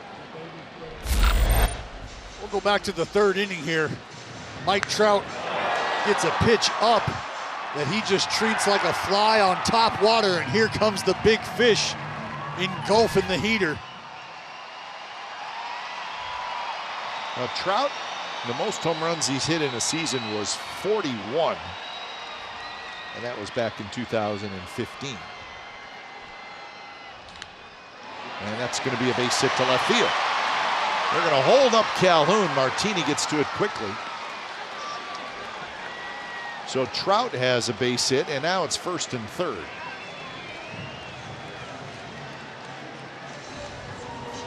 Now Martini charging the ball extremely well, holding Calhoun at first and with the ball on the left side of the infield. And here comes Bob Melvin as this little cutter. Mike Trout is a very good hitter. Takes the fastball to the opposite field, breaking ball. He hooks in left field, but with Martini charging this ball at that point, Dino Ebel said, "I can't send you." And so Mike Trout, there it is, Kai. He was the 2 times to the batting. All right, when it's time for a change, think Speedy Oil Change and Auto Service, your trusted oil change, tune-up, and smog experts.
The Sharks with a group of returning All-Stars and newly acquired Eric Carlson. Sharks hockey returns October 5th to NBC Sports, California.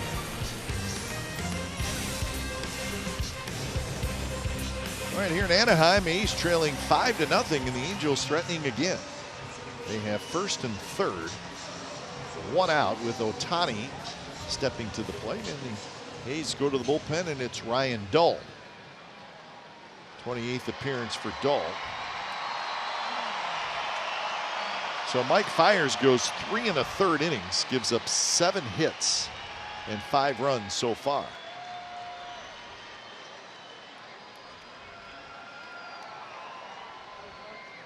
First pitch to Ohtani is hit very high left center field. Martini near the wall makes the catch. Calhoun tags up. He will score a long sacrifice fly for Shohei Ohtani. 6-0 Angels.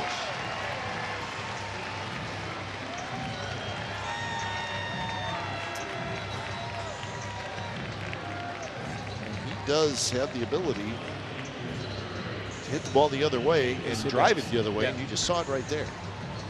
Yeah, Cap, we saw Ichiro at the ceremonial first pitch Wednesday. Sashi Iwakuma. Ichiro could have done the same thing. We always talk about that, but all he'd do is get 200 hits a season. But Ohtani has the speed, has the ability to really get extra base hits and drive the ball very effectively the opposite field. Pulled a double down the right field line, single to left field, this sac fly deep to left center.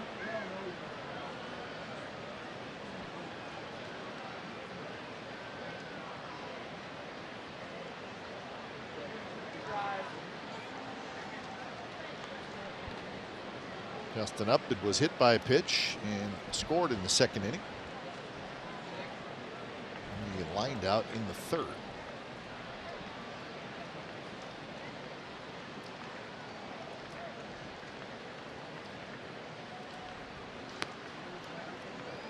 Close pitch, call the ball. Justin Upton decided to stay with the Angels. Of course, they redid his contract a little bit. Upton had an opt-out after last year. And basically what the Angels did, he opted out, and then they re-signed him. What they did is they added 1 year and about $17 million onto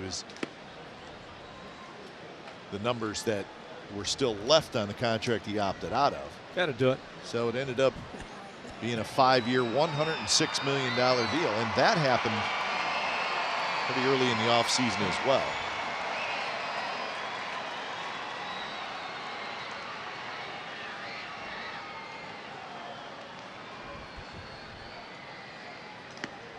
In there for a strike, 2-1 the count. They retained Upton, signed Kinsler. They had already added Cozart. So you think about shoring up the depth of the club as well. I mean, they had really done their due diligence in the offseason. In my opinion, I said this early on in the season, it felt like the Anaheim Angels had won the offseason. That's right. They land Ohtani. The wish of Mike Scioscia in spring training is stay healthy, and he didn't get his wish. Just thinking back on April the 7th, Cap, I know you have a great memory. Remember that Upton hit a home run off of Andrew Triggs, and just got a note today that he had successful surgery. Thoracic outlet surgery happened on the 26th, so he's successful. But I remember that because Upton set him up perfectly. Ended up taking a pitch outside corner, took a slider, and then he threw him a backdoor sinking fastball, and he crushed it to right center. A's did win the game, but Upton's a very smart hitter. So I wish Andrew Triggs, one of the many starters the A's had this season. Wish him well in his recovery.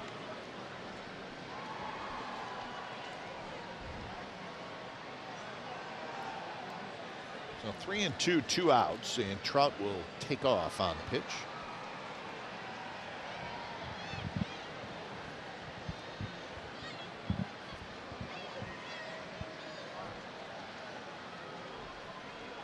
There he goes, and the pitch is called the ball, and Angels have 2 on and 2 out. Dolly working him away with the heater, just missing. Comes back with that slider down. Wanted this thing away, backs up just a bit. Might have caught the bottom of the zone, but you don't spot up here at the big league level more times than not. You do not get the benefit of the doubt. So here's Andrelton Simmons.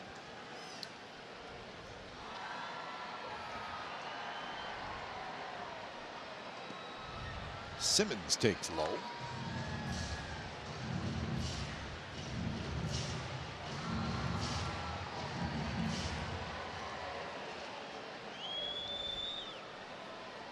Simmons a fly ball to center and a ground out to first.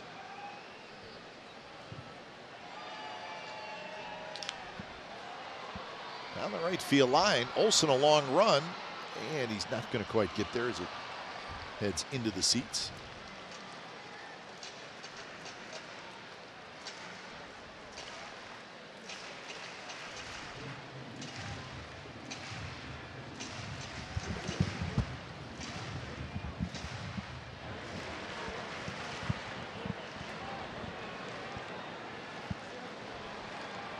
Simmons always a tough out in these spots.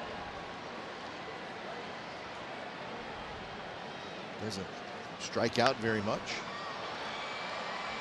Doesn't necessarily walk very much. He puts the ball in play. He's up there to swing. He's susceptible to the high fastball. He's susceptible to the expanded breaking ball down in the zone if you've done enough work in between. He's a guy that you can really get away with missing effectively and working off of those misses, but you've got to be competitive around the zone. He is not contributing much to the more strikeouts than base hits. No, he is not. He is usually makes contact, and not that time as Dahl strikes him out intentionally. So 1 run for the Angels. They lead at 6-0.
Brought to you by your California Ford dealers. How about the pitching of the Angels? It's been outstanding as they have not allowed a hit. The pitchers have walked a bunch. That's Perez walking 6, but did not allow a hit. No runs.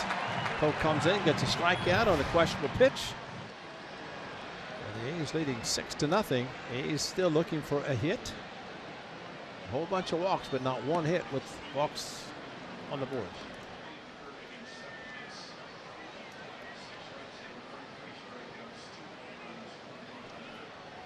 So Taylor Cole is back out there. He struck out Chapman to end that 5th inning. Lowry, Davis, and Olsen.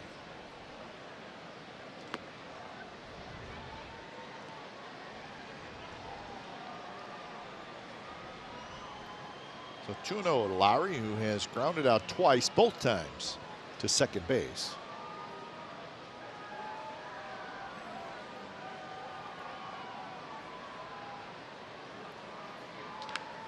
Down the right field line.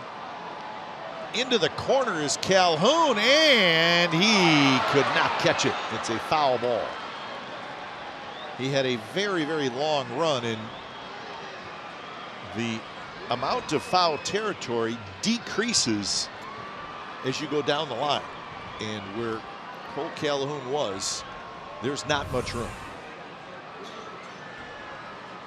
And that's how quickly he did run out of room. You could see it going towards the foul pole and right in the corner.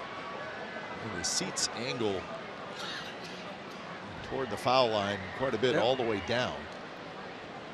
Well, what's tough is you're running full speed trying to get to a spot. You understand you've got to slow down at a certain point in time, and that can take away from your ability to get to where you need to be to make that play. 2-2 to Lowry. I'm trying to think of a park where the foul line goes right to the foul pole with no foul territory at the end. Yeah. And it just kind of keeps going and runs out of foul territory. Is that Cleveland? Down and right? That might be the Yeah, only in place, right field it angles a little bit. Left field, I don't think it angles in left field, but it does in right. I know Wrigley Field down in right field as well. Yeah, Wrigley's a little funky down there. Boston, left field. It was about a foot. with the garage door for the right for the grounds crew.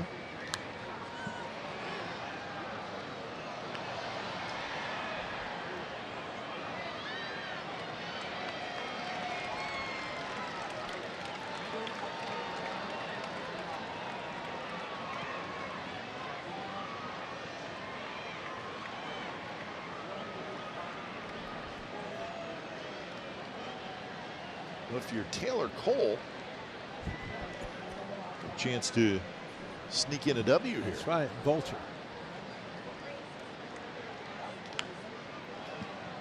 He came in with 2 outs in the 5th inning.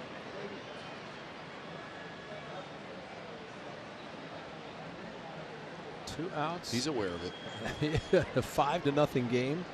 81 pitches, though, you're maxed out because you don't want to stay out there and extend and have to walk somebody else and have to take you out again.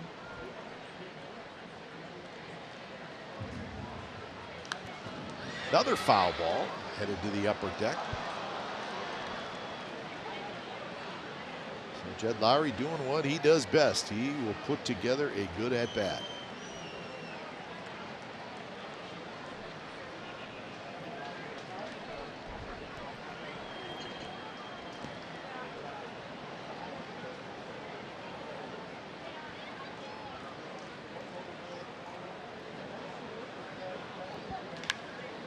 And that's a base hit. So the A's have their first hit. Upton over there to cut it off. So Jed Lowry is aboard, and it's a leadoff single. Well, Jed is the only one to get a base hit with a bunt this year, so he gets the first hit in this no-hit bid. Nice at bat on the 9th pitch, a base hit to the opposite field with Simmons playing him up the middle. There's right where the shortstop would have been playing. Jed Lowry able to get the hit. You know, Kite, we always talk about how different players have a hit. Tonight, 6 different players have a walk for the Athletics. Of the 6 given up, all separately. KD has 1. He's trying to get number 48. Yeah, that was. He let her rip on that swing.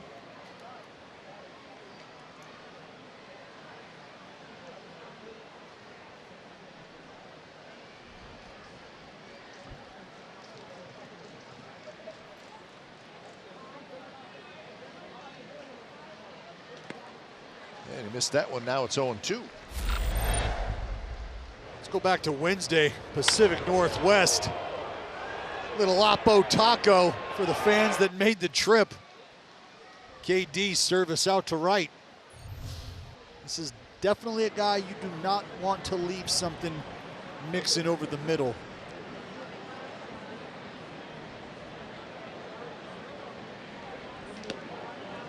Just missed off the plate. So Chris Davis leading not only just the American League, but all of baseball in home runs. These are the American League ranks. He's trailing J.D. Martinez by 6 RBIs. So it certainly looks like Chris Davis is going to win the home run crown. 50 would sound good, huh? 47's great. 50 would be even greater. This is a pretty good park to hit home runs in.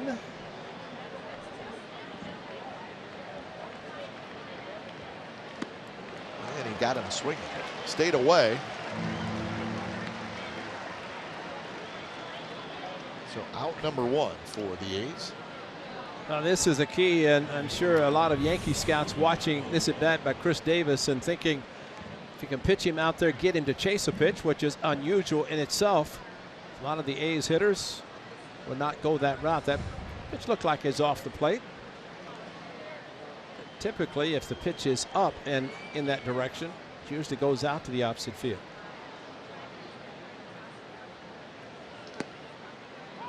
Well, speaking of the Yankees, Ray, Jay Happ pitched tonight, and he got the win. He's 17-6 on the year, so he's really had a nice year. He went 6 innings, gave up 4 hits, 4 runs, so it wasn't his sharpest outing, but he has been pitching extremely well. Saturday, Sunday, Monday, Tuesday, Wednesday. Well, it sort of adds up. Yeah. Yankees have not made any official announcement, and they certainly don't have to. But reading some stories and following along, looks like the Yankees may be leaning toward Jay Happ. Yeah, I read that exactly, and it would not be a bad choice. They acquired him from the Blue Jays. And anytime at Yankee Stadium when you can start an effective left-handed pitcher, you're usually going to do that. Sure. So their other choices, Severino, who has been a little bit shaky in the second half. Tanaka or Happ.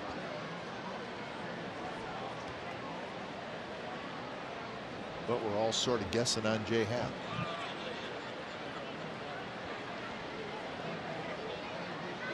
And to your point about a strong bullpen, Sean Manaea, who came back and will be with the club for the remainder of the season and on to New York. Unfortunately, not able to pitch. So he was in the lobby of the hotel today and on the bus to the park talking about the successful surgery. And great news, no real damage to the rotator cuff. Always great news. Yes.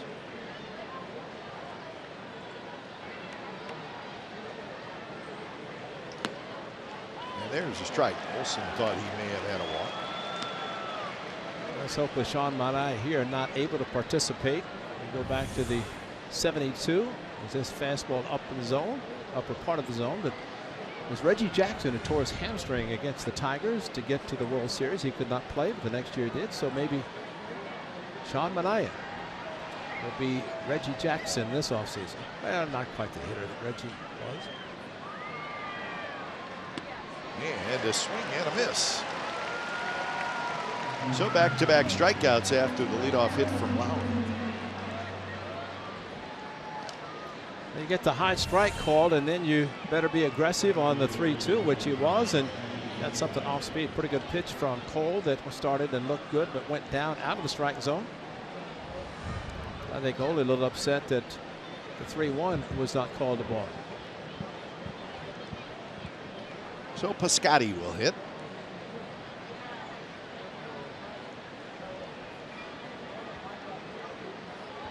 I talked to Sean Mania yesterday for a little while as well. As we all had suspected, I said, is your arm bothering you for a while? He said, yeah. He said, going back to last year. It's pretty good. You pitch a no-hitter with a bad arm. But he also said, I want to be with the guys. Yeah. And that's usually the prevailing mentality. Is you understand you've got your entire career ahead of you. You've got multiple seasons on deck, but you almost put yourself aside mentally, and you just want to be around the energy. You want to be around the atmosphere. And for Sean Mania, it's an atmosphere and an energy he helped contribute to. He helped cultivate. 12 wins. 12-9 for Sean Mania. Really, until he went on the disabled list, he was the only pitcher to start the season as a starter and stay on the list until the DL and then ultimately the surgery. So quite a year for him, and we hope he's back sooner, much sooner than later.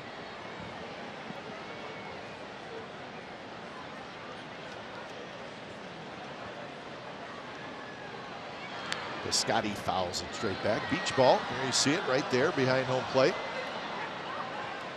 One of the top 3 lamest things I've ever seen at a ballpark, Ray. I don't know if you agree with me or not. You just want to make sure you carry a sharp object every time you pick up one. Because if you keep it inflated, and it's going to end up back on the field. Yeah. You know, if you don't destroy it. Great. Looks like a lot of fun. Yeah. Let's just tap a beach ball around for 3 innings.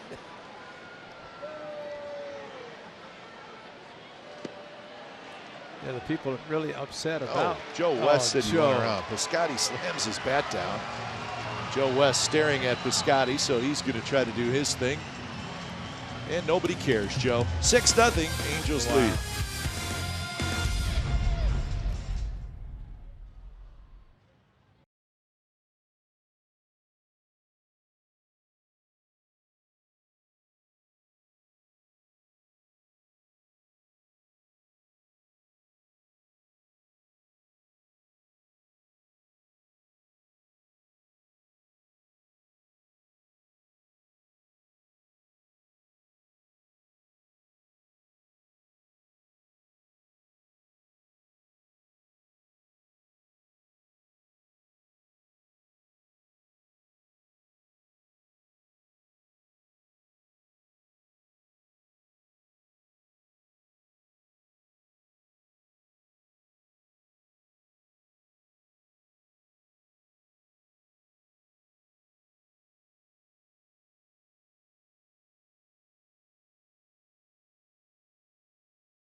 California is brought to you by the Chrysler Pacifica Hybrid, America's first hybrid minivan. Test drive one today. Bottom of the 6th inning with the Angels leading 6-0 over the Athletics. Here's the swing. No, it's not. But Joe West thinks it is, and Joe's going to get in a staring contest with you. Attaboy, Joe. And guys, sitting down here, I watched the Cowboy the entire time, and he did not peel his eyes off of Stephen Piscotty the entire time. And if Stephen wanted to get an early shower and maybe some food from Bubba down in the clubhouse, all he had to do was say one word and he would have been out of here. Joe was looking for a way to throw him out. Yeah. That's a great way to go about umpiring. Oh, isn't it's it? terrible. Let's look for people to throw out. Terrible. Balkan Bob Davidson and Big Joe West. Simeon backpedaling, and he's got it. So that is out number one. When it's time for change, think Speedy Oil Change and Auto Service, your trusted oil change tune-up and smog expert. So Chris Bassett comes in. He is pitcher number 4 on the night for the Athletics. So Dull goes 2/3 of an inning. And here's Taylor Ward.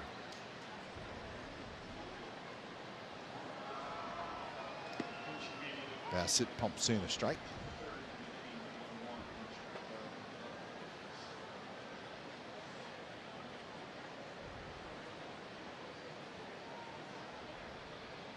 Big 2-run homer for Ward. That was in the second inning. Hit that off Mike Fiers.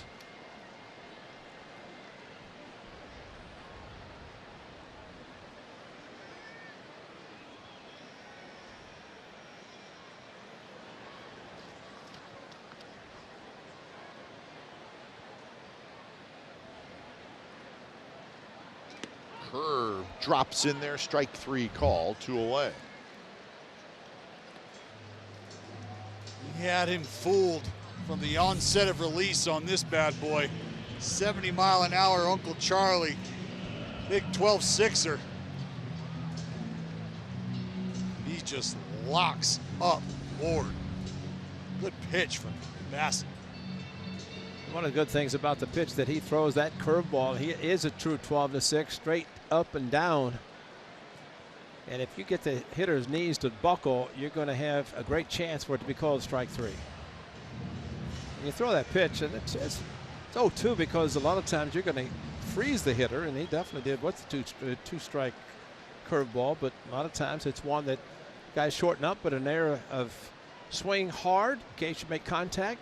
It's a pretty good pitch to throw. And a quick 0-2 to Caleb Cowart. Chris Bassett not messing around.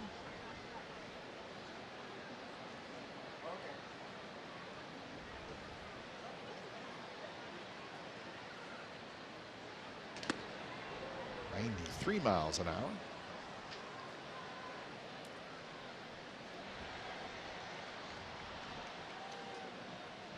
Six, 7-0 for the Angels. A's with just the 1 hit, and Chris Bassett with a dandy inning. Couple of strikeouts, 3 up, 3 down, and we are moving to the 7th.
Here, well, it was the Ramon Laureano show. One of the greatest throws ever. Seriously. Not even exaggerating. Look at this. 321 feet in the air at 91 miles per hour.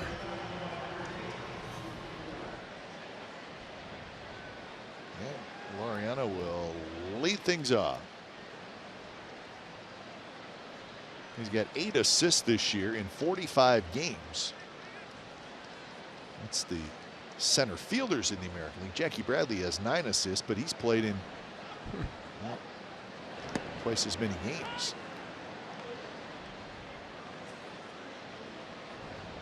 A very instinctual player, Ramon Laureano. Heads up, good base runner.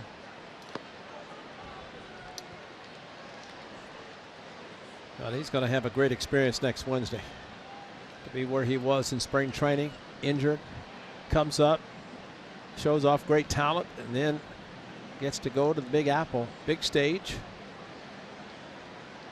This is very memorable for him whenever he faced the Yankees at the Coliseum. Like to see the players that he emulated as he was a kid growing up in their swings. Joe is very emphatic again at first base.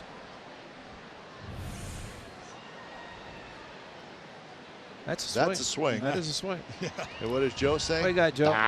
Yeah. Probably wasn't looking at it, thinking about a new song to write.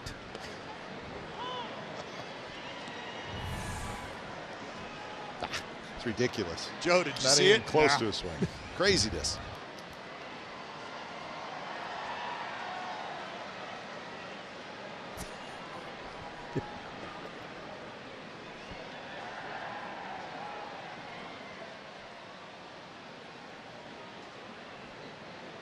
Two and two the count with Simeon to follow, and then Lucroy here in the 7th inning.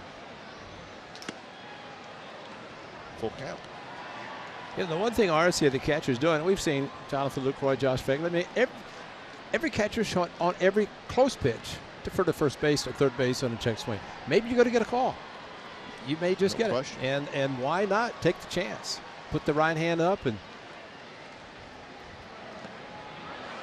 Laureano swings at a pitch in the dirt.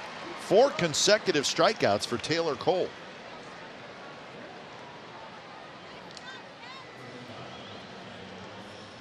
then he got upset. I'm sure his teammates said, hey, you gave up a hit. So he's taking care of that. Well, he's faced 6 hitters and he has struck out 4 of them. Take that back. He has struck out 5 of them and given up that 1 hit. So the A's have struck out 9 times tonight and received 6 walks.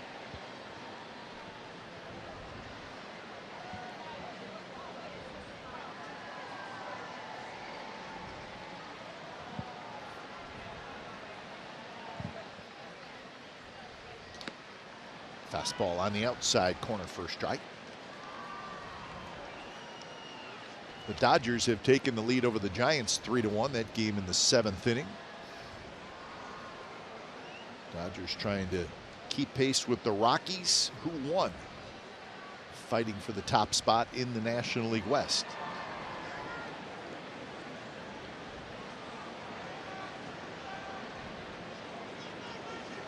The Braves are in. Cubs and Brewers in. Rockies are in. So Dodgers are on the verge of getting in to the postseason. Just not sure if they'll win the division. Cardinals are in desperate measures. Must win.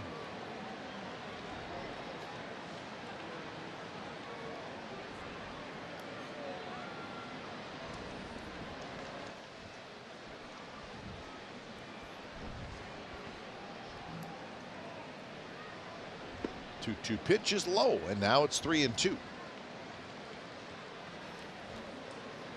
3-2 to Laureano. Throw him that hard changeup that he features, and it's pretty good because it looks like a fastball out of his hand. See if he does the same thing to Simeon. That one not close. Another walk. That's 7 walks by Angels pitchers.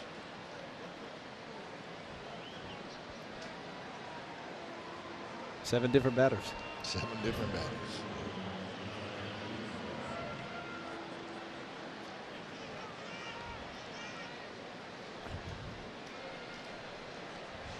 So with one out and a man aboard, here's Lucroy. Looks like Things are going to start to move a little bit out in the Angels bullpen. Stacked bullpens. Angels on the top bunk and the A's on the bottom bunk. But I don't like the top bunk. Nah, I was not a top bunk guy either. It wasn't the fall. You know what it was? It was like the ceiling was like too close. I don't like that. Yeah. It's claustrophobic. So you're not doing well with MRIs. Oh, okay. don't even. Oh. But if you're in the bottom bunk, you have somebody a little bit heavy on top, it's going to sink down too, and you're going to. I can't even do an MRI. Freaks me out. It's going to be a double play. 6-4-3, side retired. 7th inning stretch time coming up from the Big A. All Angels.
Designed for the grind that comes through every time.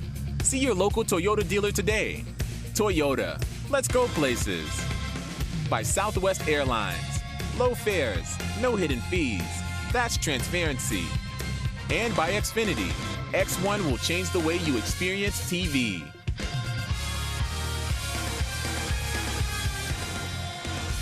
That's the main entrance of the Big A. Angels with a 6-0 lead, bottom of the 7th inning. Dean Kiekeffer comes in for his 4th appearance. And he's going to get right after the top of the Angels lineup. Well, he was a follow-on game, the game that Hendrick started, and Chris Bassett came in ultimately. That was a game against the Rays in which they put a whole bunch of lefties in the lineup. Next day, shaved. Said, what happened? He said, I got rid of it. He said, my wife didn't like it anyway. I said, no. Smart man. Yeah. See how he does tonight. He and Ryan Buchter, the only 2 lefties in the A's bullpen. First pitch to Calhoun, a strike on the outside corner. Cole Calhoun is 1 for 3. He doubled and scored in the 5th.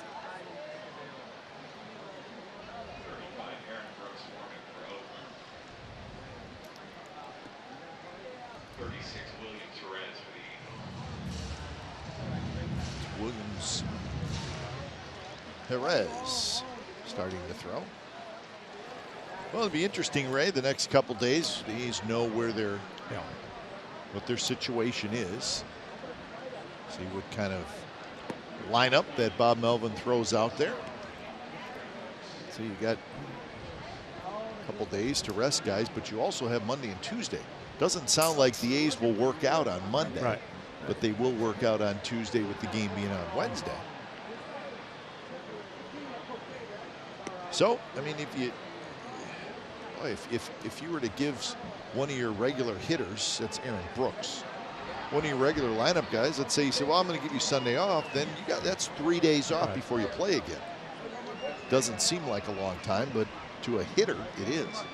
You know, I think after tonight, with 2 more games remaining, we might see similar spring training because they know where it is. Tonight might be a different story because this game started with the A's, of course, knowing almost immediately that the Yankees are going to win, but I think it will be 5 innings, 6 innings, couple So of get bats. them 2 or 3 at bats each day, and then get them out of there. Let them stay sharp, and then fly, work out, play.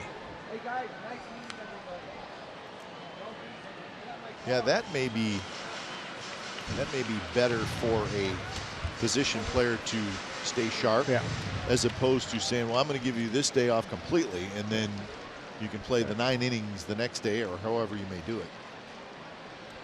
And you know, the interesting thing, Kai, we're talking about this now with the A's, and you look at the players, they're going to be participating next Wednesday. Talked to Eric Hensky, the hitting coach for the Angels. He said they're not hitting tomorrow or Sunday. That one is drilled toward left center field. Martini does a nice job of cutting it off. Calhoun is going to hustle for second, and he's in there with a double.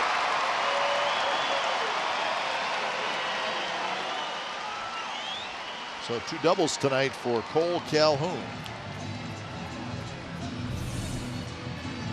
Well, this is a good read by Calhoun. After he hits the base pass, gets himself a fastball center cut, stays inside, fillets it up into the gap, but you can see the left-handed outfielder, Nick Martini, with his momentum, carrying him towards center field, away from the play at second base. Cole Calhoun knowing he's gonna have to chop those steps and make a strong, accurate throw, which he did, just not quite in time to get Calhoun.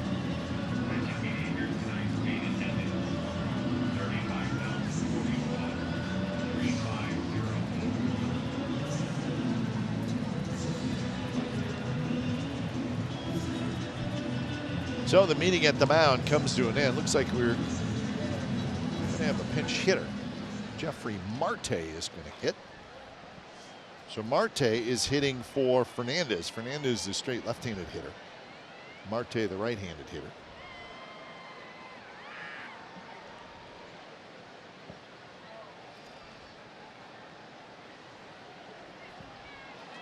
And Marte takes a strike on the outside corner.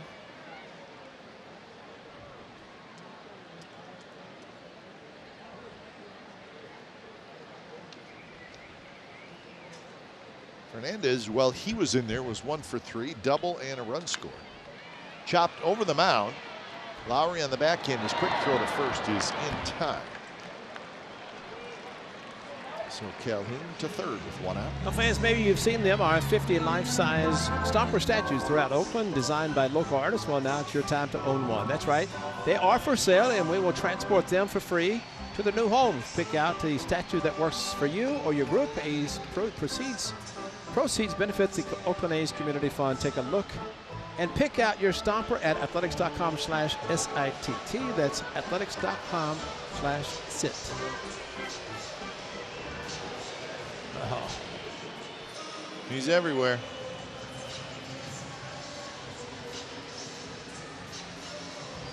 He's a good fan. Yes, he is. So Mike Trout is intentionally walked to put runners at the corners with 1 out. And here's Shohei Ohtani. Ohtani has had a very good ball game. A single, a double, a sacrifice fly, and a run scored.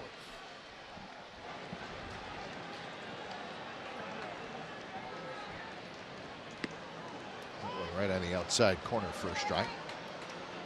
Also got himself a stolen bag. See the way he took that pitch. Almost telling himself, felt like I should have taken advantage of that. Tony has made a very nice adjustment since the beginning of the season at the plate. Nice block by Lucroy. Yeah, this could be just as much.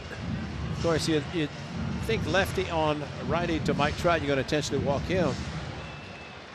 We have seen when Albert Pujols is hitting behind Mike Trout, similar situation, Trout would run, try to stay out of a double play.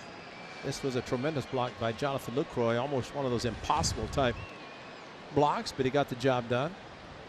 I think this is just as much to see what Kiefer can do against a lefty. Sure. And this could be very important for the young man and for his future and for the A's to see what he can do against the lefty. Ohtani splits. He's a 309 hitter versus right-handers, 221 versus left-handers. So this year, at least, a significant difference. Much less productive hitting left-handers, which, I don't know, maybe surprising a little bit because he does hit the ball the other way very well.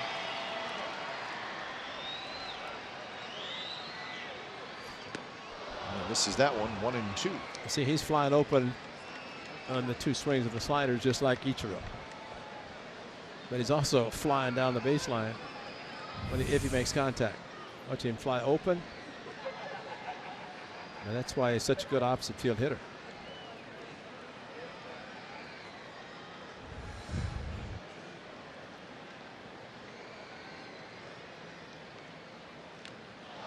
Man, he just got a piece of that. It was way off the plate. I don't think he likes lefties. It doesn't look like he does. Wow. Look at that back foot. Yeah. Vacating. Gee. Doing his best he can to try to extend that back. Well, I would think nothing on the inner half of the plate and nothing that's straight after those swings.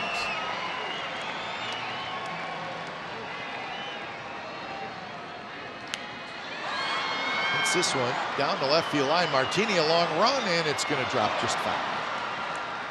Well, and you know, Foss, I would agree with that. The only issue is that's 3 in a row now, and Ohtani has done a good job of at least getting bat to barrel on these.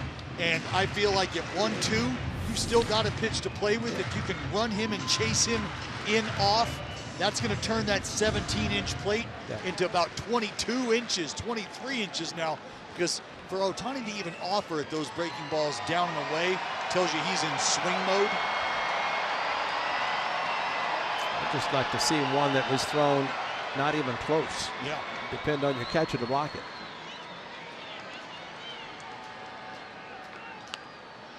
Reaches for it again and spoils a pretty good pitch by Kiekefer.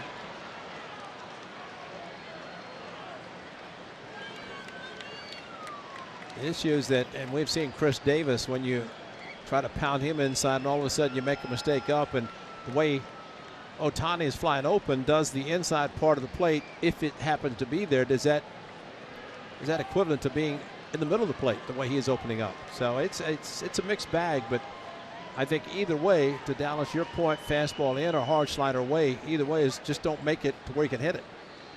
And there's your block by Lucroy. Lucroy ended up almost off the dirt. Yeah, and what's tough about a pitch like that is this is as we talk about competitive misses, this pitch really didn't have an impact on the at-bat, didn't have an impact on the way Ohtani has tracked these pitches.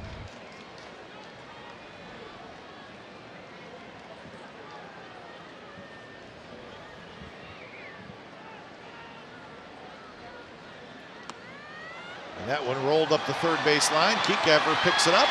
He holds onto it. Calhoun comes in to score, and it's going to be an infield single and an RBI for Shohei Ohtani.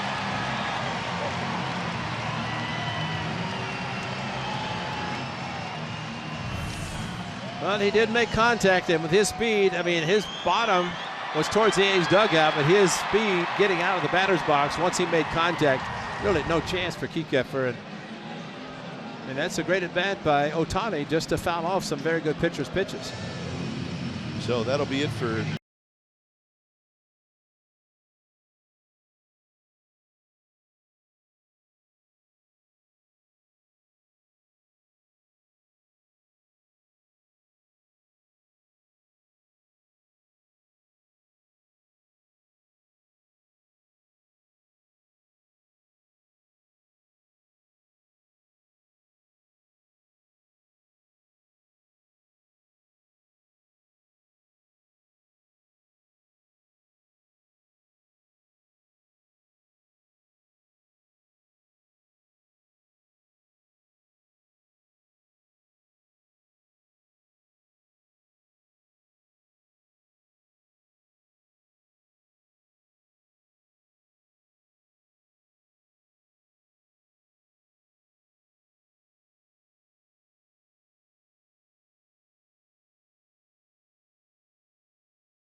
going out on a limb here, but I think Ohtani is as fast as anybody I'd from say home so. to first. I'd say that's a good call. I mean, who's fast? D. Gordon gets down the line quickly, just off the top of my head. But, you know, just the way it's kind of that swing, Ichiro, but talking about the powers, Aaron Brooks will take his warm-up tosses, but it's just something about the swing where you're automatically running, especially from the left side. You're running out of the box. You make any contact, you're flying open and running hard. And that's why with Ichiro in his prime, and probably even now, your infield played halfway with nobody on because of his speed. And if you had to move left or right as an infielder, usually it's going to beat it out.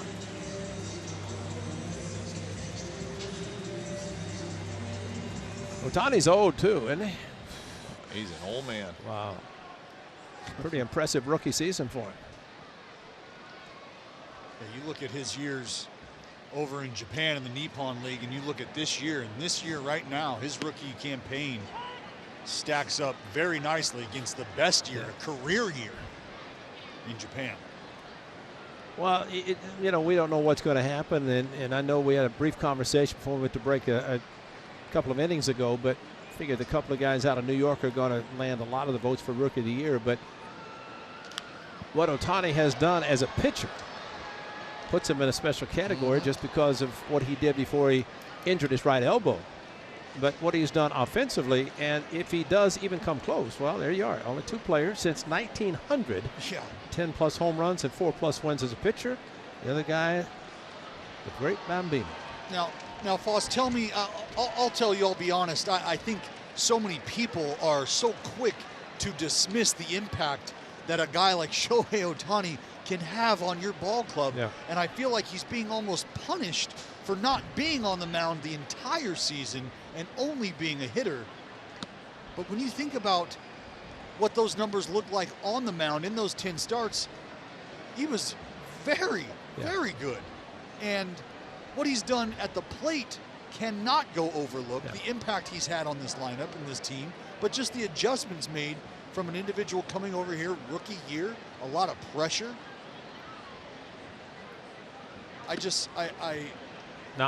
Listen, I think if he had continued to pitch, and I think just the fact that he's in the conversation, he had 22 home runs as a rookie. Yeah. And really as a DH and time on the disabled list, wondering if you're going to have Tommy John surgery now or at the end of the season. Can he continue to hit, which he obviously has. But, you know, what I started to allude to is the fact that if he gets any consideration or even if he happens to win it, the fact of his age. He is legitimate, whereas a lot of the Japanese-born players have come over after 10 years of playing there. Sure. And I think in the case of some of those players, while they run Rookie of the Years and they're 28, 29, 30, I don't think you can ever compare minor league baseball here, because if you're any good, you're in the big leagues. You've got to be here at a young age. But some of the restrictions of players playing in Japan, they have to play so many years before they're allowed. I guess under certain rules that they have. But I just like the fact that the kid is young and having the kind of year he's had and the adjustments that he's made, both on the mound as well as at the plate. He's 24 years old. He turned 24 in July. Yeah. I guess when it comes to the voting for Rookie of the Year, you have to measure all the things that we just said against Andujar, the young third baseman, who has played every day. Right. Well, He's played over 150 games. And Kipe, we talked in Seattle about, do you name a player MVP if he's a DH versus someone who plays every day? I think that's a strong argument for the other guy. That's what I mean, because Ohtani, and nothing against him, but he's had to DH because he's a pitcher and they had all kinds of restrictions prior to it. Even now, he's primarily a DH. Of course, he can't throw because he's going to have the Tommy John surgery. But it's going to be an interesting vote. It's going to be interesting, and those votes have to be in, by Sunday? At the end of the day? I think so, Sunday, the final game, final day of the season. You don't count postseason. Eric Young is going to pinch run. When you think about Ohtani, though, you just have to think about an impact guy that you can run out there, and the two premium positions in baseball right now that you're looking for? You would love to have a left-handed power bat? Well, check. And you'd love to have a starting pitcher that could give you, oh, I don't know, maybe more than 5, maybe even more than 6 innings every 5 days. That's what Shohei Ohtani represents, folks. And the other guy, Babe Ruth. Exactly. Power hitter to pitcher until he became strictly an outfielder.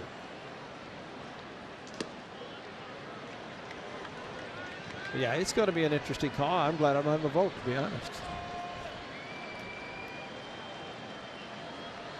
Cap, I think, you know, for the kid playing in New York and playing on the big stage, they're going to postseason.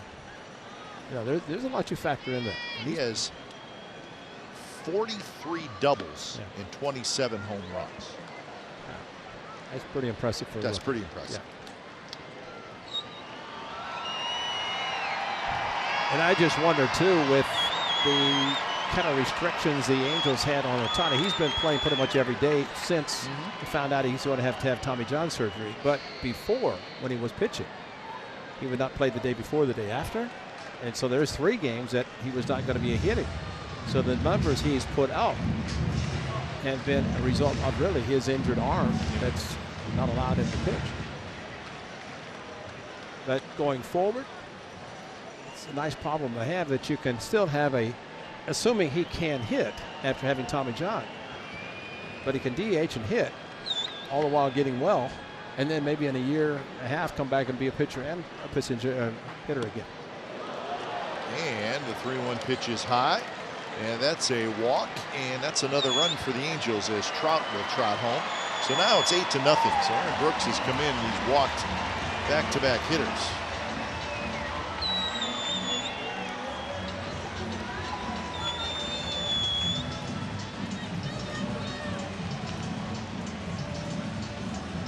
Gives Simmons his 75th RBI.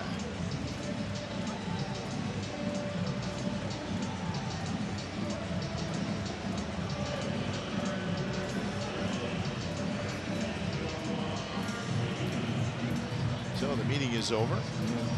Hitter is Arcia.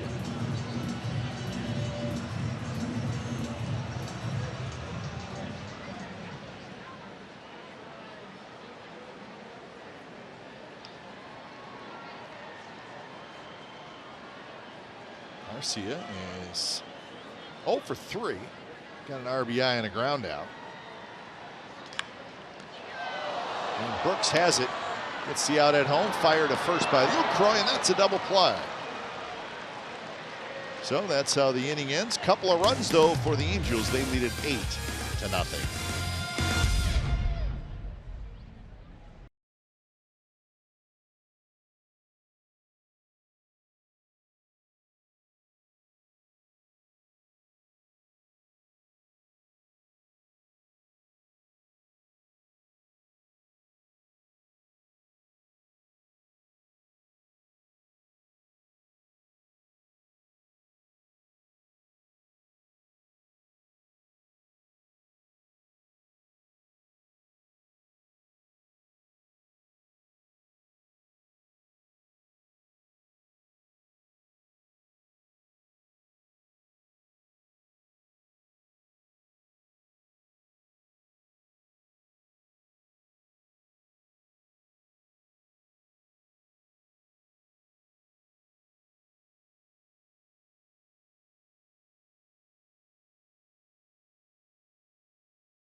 majority of the Oakland Athletics and may not be reproduced or retransmitted in any form, and the accounts and descriptions of this game may not be disseminated without the express written consent of the Athletics Investment Group, LLC.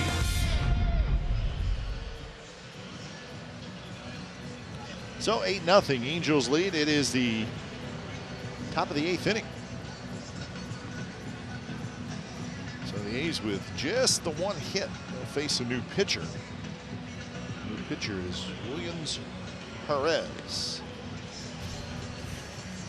And there he is. No record, a 5.40 ERA for Williams Perez.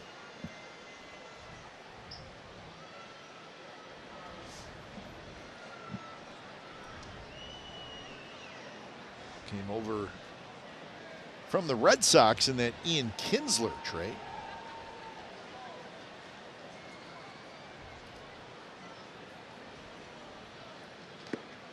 So the Angels are hoping that they acquired a quality young left-hander to pitch out of the bullpen. Another precious commodity around baseball. And he's facing the pinch hitter. It's Mark Canha. So Canha is hitting for Martini.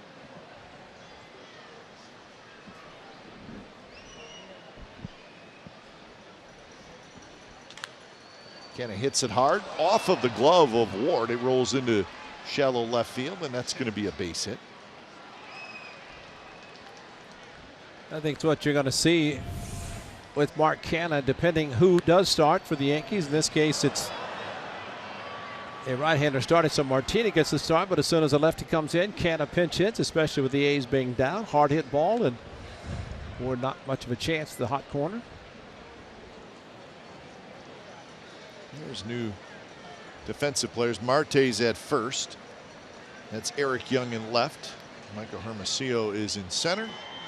Jabari Blash is in right. So that is a completely new look outfield. And Marte, who pinch hit, is at first.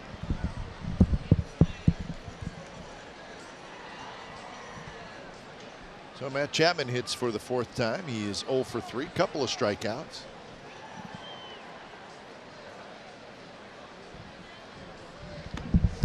And a quick 0-2, 96 miles an hour.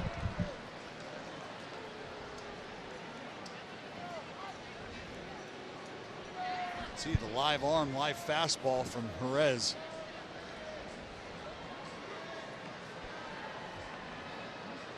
Does have a tendency to leave those pitches up in the zone, especially the slider. Slider at times can be a little bit flat. I say that because I was watching the game and the Mariners and the Angels were playing. Perez came in to face Robinson Cano and threw a flat slider that Cano hit off the center field wall for a bases clearing double. Some lefties are brought into the big leagues to get lefties out. And if you're going to do that, you need to make the good pitches. And that particular time he did not. And now he's facing some right-handers. So 2-2 to Chapman.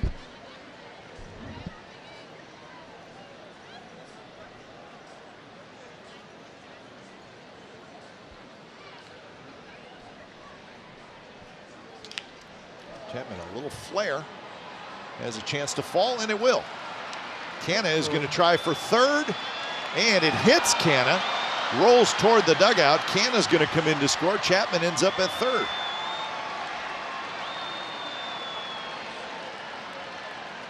So Blash, who had a chance to throw out Canha, but the dangerous part of just the angle from where the ball's coming is that sometimes it hits the runner. Canha read it nice to go on to second base. It's just a matter of once he rounded, it looked like he slipped a little bit. And Blash, the strong throw. Sometimes it's better to be lucky than good because he's going to be out. You're down 8 runs going to third, but in this case it worked out.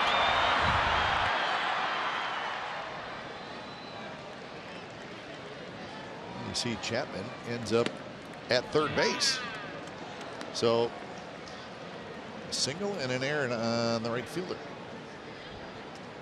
So the Angels, well, those numbers tell us the defense has been pretty good this year, but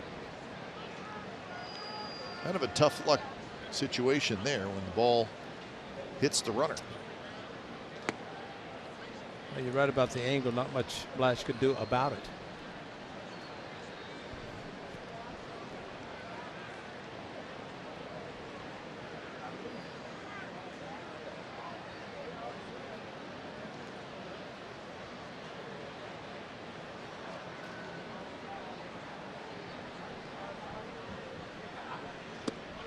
Lowry swings and misses. So now the count 1-2. Lowry had the A's first hit. It was a single leading off the 6th inning. And Jed also sitting on 96 runs batted in, and contact right now makes it 97 because the Angels playing back conceded the run, which is a perfect opportunity for a hitter to make contact, set back to the pitcher.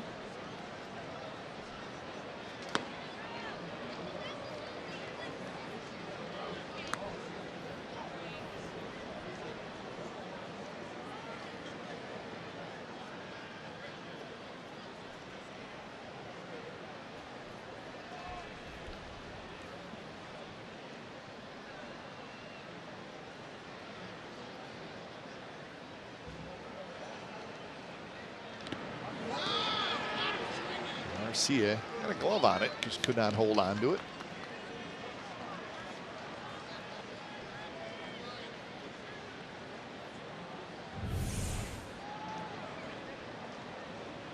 Had it for a flash.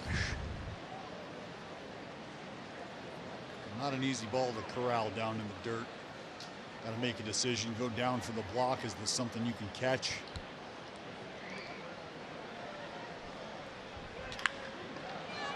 Should get a run home. And it will. So an RBI ground out for Jed Lowry to make it 8-2, and Lowry gets RBI number 97. So he just had to make contact, put it in play.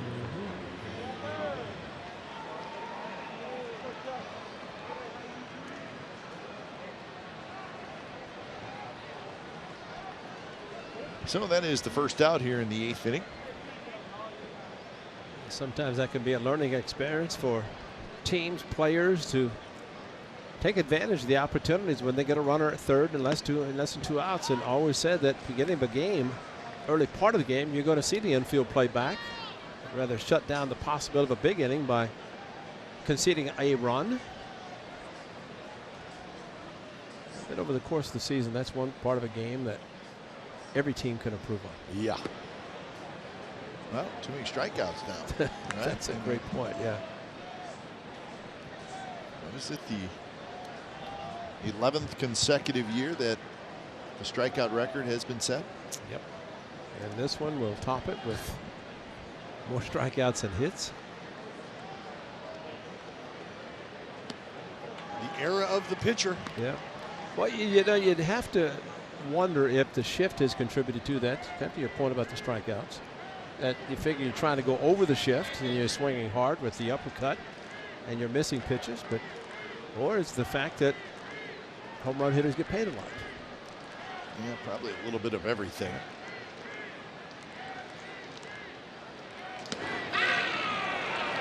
So Chris Davis strikes out.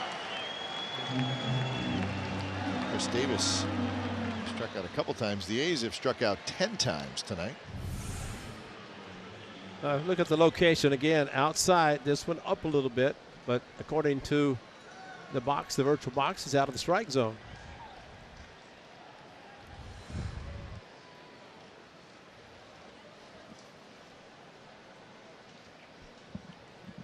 So 2 away for Matt Olson. He's 0 for 2 with a walk. Did you say 10 strikeouts? And the A's have 3 hits? Yes, 10 strikeouts and 3 hits. Here's your theme of the night. Theme of the year.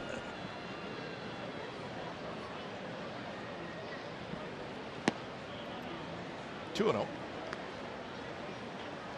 I always thought that if you could get the same number of runs as the same number of hits, that's a good night. Yeah. You know, but I don't like the fact that you're 3+ times strikeout to hit ratio. Junichi Tazawa warming up. Olsen 2-0 way out in front. You know, that's a curious shot, or a great camera people had of Zawa putting the spray on his left wrist, which coincidentally he puts his right fingers on there and makes it a little sticky. Wonder what he was doing. I don't know. Dallas, what does a pitcher do when he does that? Well, I got to tell you, Foss, whether the sun's out or not, you've always got to consider skin protection. Because something about sunscreen and rosin makes a very tacky. Yeah, but you can't do pine tar. Yeah, That doesn't make any sense. But it makes it a little tacky, doesn't it, with that combination of... You know, I've heard there are rumors that when you do mix a little bit of that bullfrog spray, from what I've heard. And rosin. And rosin, Yeah. a couple times, 3 taps on the front, 3 taps on the bottom, 2 sprays each side. From what I understand, that works. Ticky-tack. That's right. Ticky-tacky. I like that. 2 on the side, 3 on the side, 2 on... Yeah, like you've never done it before. Going out there with 95 plus, I think folks like to have you have an idea of where it's going. Yeah. So why can't you use pine tar? Because it's dark substance and the other is you can't see it? It's not something I can figure out. No. No real good answer for that, Ray. So that is 8 walks. So the A's have struck out 10 times and received 8 walks tonight. And not one walk is scored.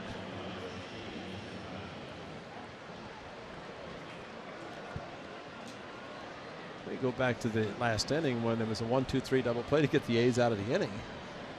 And Jonathan Lucroy had to do a little bit of a dance to find home plate.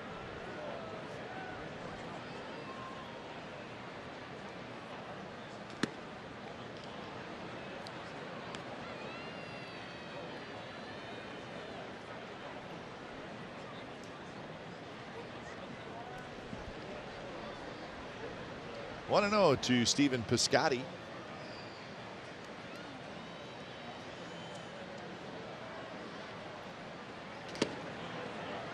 A little bit outside. So 26 pitches for Williams Jerez. Yeah, I like this weekend for the A's and the competitive at bats. You just want to continue because you have something to play for. And if you can take those at bats with the off days on Monday and Tuesday and resume on Wednesday, and even the workout on Tuesday, while it's going to be at Yankee Stadium, you get a chance to familiarize yourself with the batting eye, the backgrounds, and all those things. But one of the best things for the A's and any team playing on Tuesday and or Wednesday in the wild card, you're going to be playing right through to Sunday.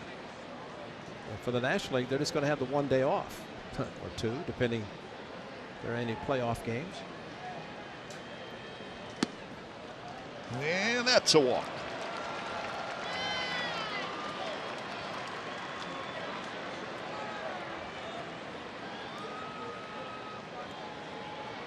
So Laureano will hit. It's going to make a pitching change. Mike, social bobblehead tomorrow night.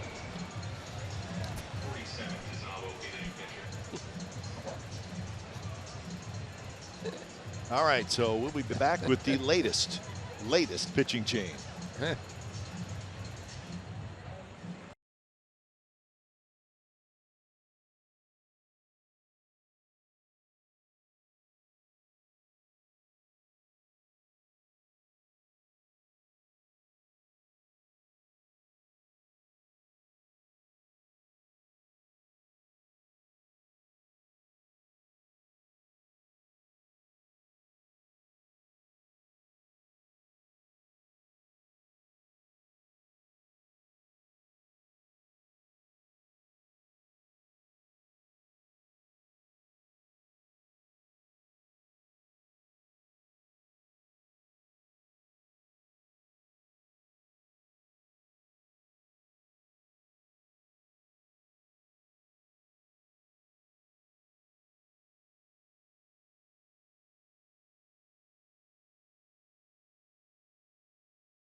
Postseason tickets, grab an A's Access membership and begin enjoying your discounts at the ballpark immediately. That's right. Join today and get all the perks for postseason, including 50% off concessions at $4 domestic draft. That's pretty good. 25% off merchandise and $10 parking passes. Learn more at athletics.com/2019 today. A's Access, every game your way.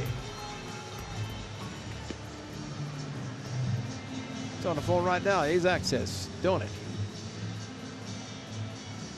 So it's Junichi Tazawa.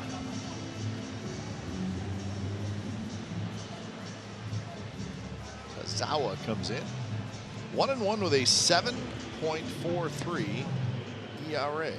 Junichi Tazawa.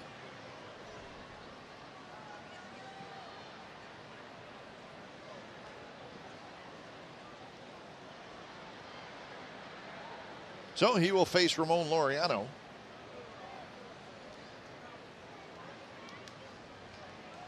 Laureano is 0 for 2, 2 strikeouts and a walk. Olson is at second. Piscotty is at first. They both walked and a couple of runs in for the A's. And the first pitch, 91 miles an hour, right there for a strike. So a couple of singles, a couple of walks. There was a costly error on a throw from the right fielder in this inning.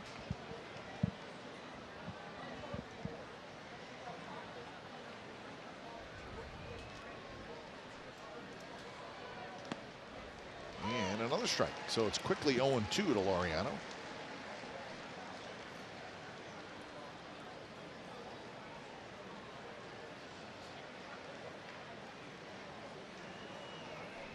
Wasn't that long ago. Tazawa, a pretty good reliever for the Red Sox, right? That's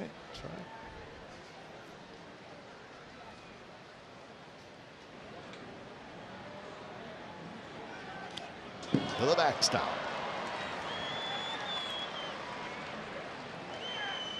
I want to say in the post-game celebrations after they had won that his son was up on the dais and thrilling everybody.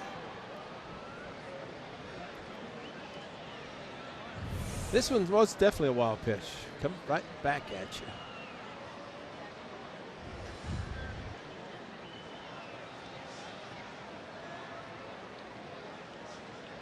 Always does that. I can't even lift my arm over my head the way he gets ready on every pitch. He may not be able to 10 years from now either. Wow.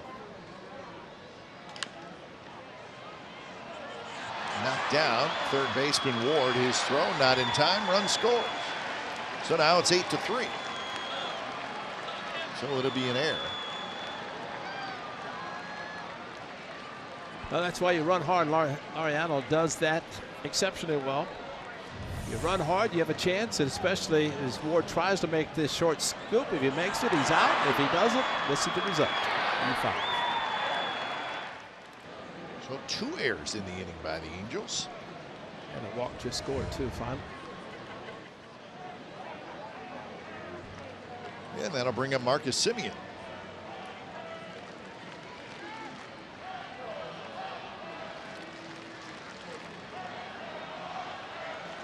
And the first pitch outside.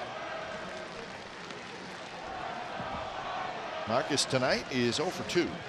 Walked in the 7th inning.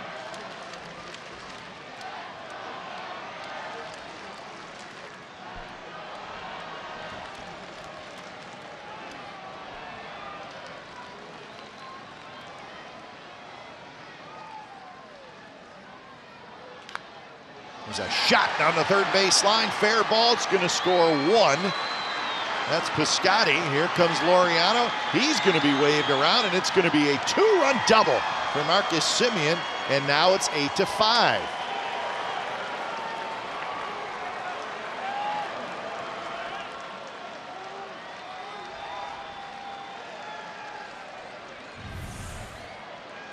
Well, Semien gets the heater up and in. You see the hips open up, the hands come through. He's able to hook this down the line just out of the stretch of out of the reach of the outstretched third baseman, Ward.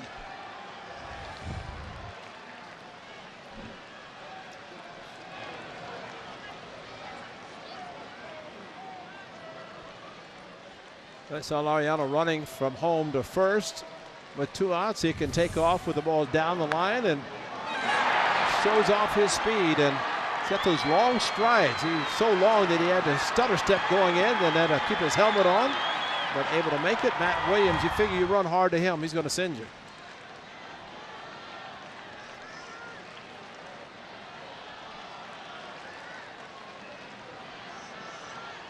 So the A's have scored 5 times with a little help from the Angels. That's how Robles starts to throw. There's Jonathan Lucroy hits for the 4th time. In there first strike. Well, Marcus Semien gets RBIs 69 and 70. Nice round number. There you go. The round number alert. Yeah.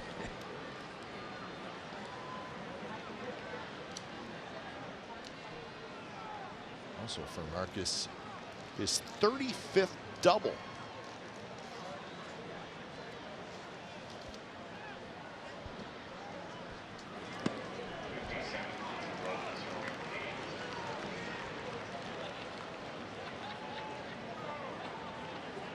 So, very solid season for Marcus Semien.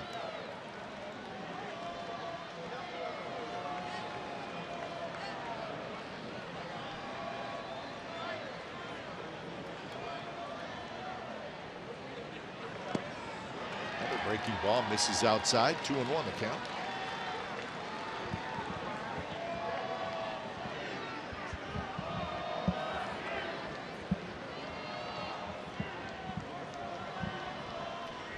Well, it's just the 8th inning. The A's have scored 5. You're a funny man, Ray Fosse.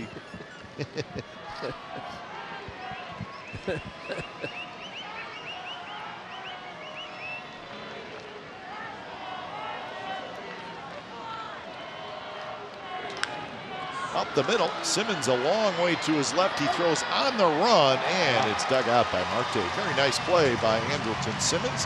A's score 5 times to get back in the game.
By your local Toyota dealers. 5-4-0 for the Athletics, 8-9-2 for the Angels. So it's been kind of a strange night. Not the prettiest game ever played. You think? A's offense, they have 4 hits. They've received 9 walks. They have struck out 10 times. Well, fortunately, 2 of the walks have scored. That's happened in this inning. So Emilio Pagan is the new pitcher for the A's. He is pitcher number 7 in the game. So he's 3-1 with a 4.50 ERA in 53 appearances. It's been Trevino, Fires, Dahl, Bassett, Kiekeffer, Brooks, and now Pagan. Canna stays in the game after pinch hitting.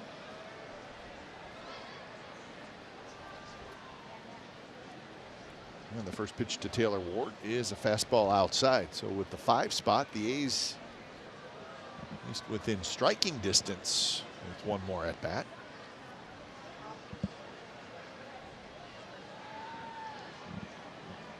Ward has homered and struck out twice.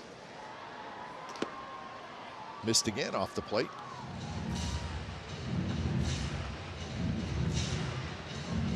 Caleb Coward will be next.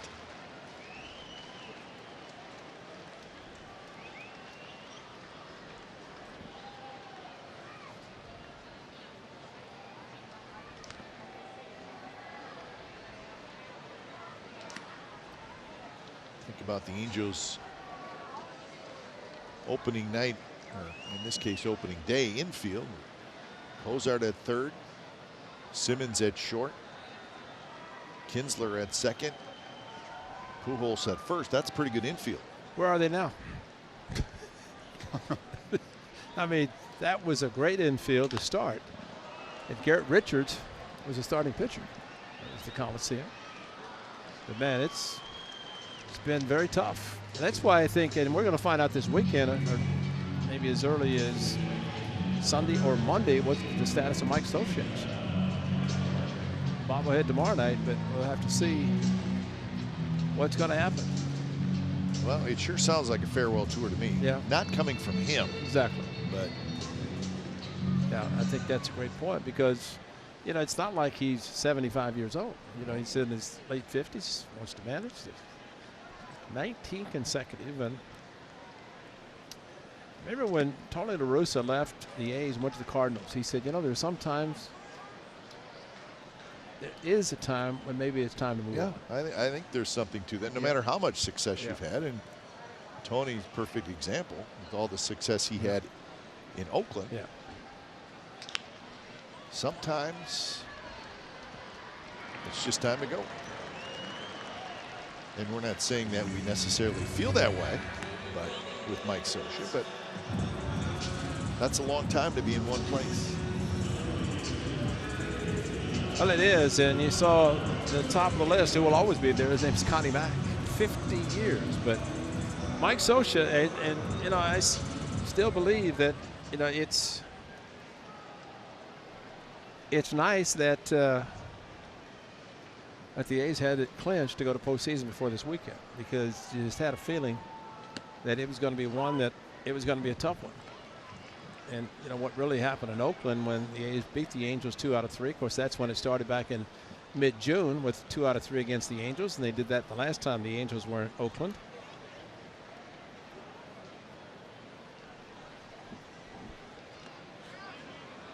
There's Michael Hermosillo hitting for the first time.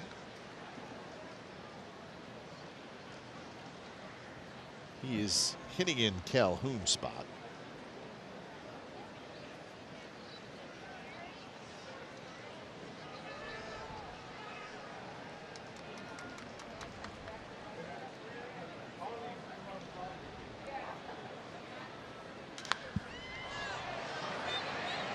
Looks like Matt Chapman's going to have a play in foul territory. He's got it. So Emilio Pagan with a 3-up, 3-down inning. Last shot for the A's.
Maybe did not go over the fence, but it went down the third base line past the diving Ward.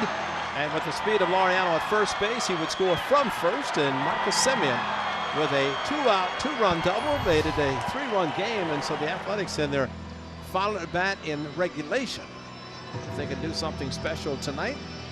Where's the rally monkey? Oh, that only comes out with the Angels. Yeah, Angels are winning, so It doesn't come out. Yeah. We are going to see Matt Joyce pinch hit. Joyce is going to hit. This is Canna's spot. Yeah, we saw Ty Buttry in Oakland. Yep, he's another guy they got in the Kinsler trade. I guess he got injured, and because he had put his name in the hat for possible closer, just like Robles has now.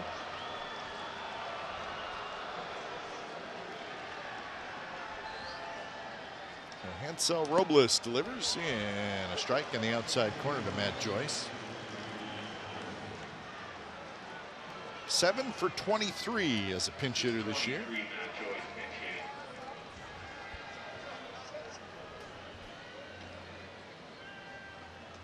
Seems like, Ray, if Matt Joyce is going to be on a postseason roster for the A's, it's going to be as a pinch hitter. Exactly. I agree. So that'll be a decision that the A's have to make. And I think the biggest factor is for every series, you can change your roster. And if you have something, let's say in the wild card next Wednesday, where you might not need as many pitchers, you could afford to do it. You get into longer series, a 5 and a 7 game. You might need more pitchers.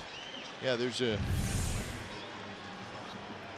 fastball outside, pretty good location. It's 100 miles an hour. I could say he's probably put himself in the picture as a closer. You know, like come Wednesday, if you're the A's, and again, it's another thought. Do you take somebody who can pinch run? That's great. Yeah, that's right. You know, do you take a Fowler or a Barreto who's got really good speed? Yeah. And I think you could think about doing that in a wild card game, right, because you're not going to take 3 or 4 starting pitchers. You're probably going to take, I don't know, 2. Yeah. Again, we don't know, but well, you don't have to take as many. That's the key, and especially if you're doing an opener, if you're starting a reliever, and your starter's not going to go beyond 2 times through the batting order, and then maybe you go to the bullpen. So it would be mostly. I mean, I think your point about having somebody to go long if you need somebody at the end of the ball game, starter would be great to have it possible. And Chapman strikes out. A couple of 100-mile-an-hour pitches. One strikes out Joyce, the other one strikes out Chapman. So Robles, pretty good velocity. Well, it's just come and get it. That's all there is to this. It's 100 miles an hour. It's his best, your best. He's going to challenge you. He's got some wiggle room as far as run support goes. No need to mess around. So 2 away. Here's Lowry, who is 1 for 4 with a single and an RBI. And it's a swing through does Robles. So 0-1 the count. What do they call 9 strikes, 3 strikeouts, an immaculate inning? Immaculate inning. That's it. He's on his way. 7 pitches, 7 strikes. Oh, Lowry's going to drop one into right field for a base hit. So Jed Lowry is 2 for 5. Jed probably said, you know what, I'm going to start my swing a little bit sooner. Unless it was not a fastball, but it was. Yeah, 100 mile an hour. He did start a swing earlier. Loaded up and let her go. And, you know, you throw 100, it's good if you're throwing 100 and you get swing and misses, but you have to hit location. And down the middle, good hitters will hit. Do this for Chris Davis. He may hit number 48 to right center. Not many fastballs are thrown by KD.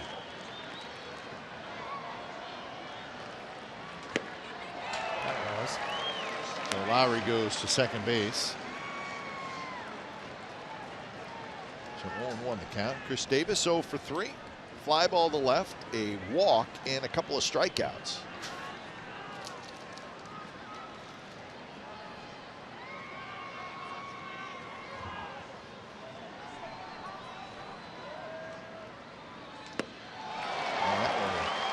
slider that It's not fair. kind of hung in the inner part of the plate a little bit, but you're also thinking about 100 miles an hour. Yeah. The life of a hitter, huh?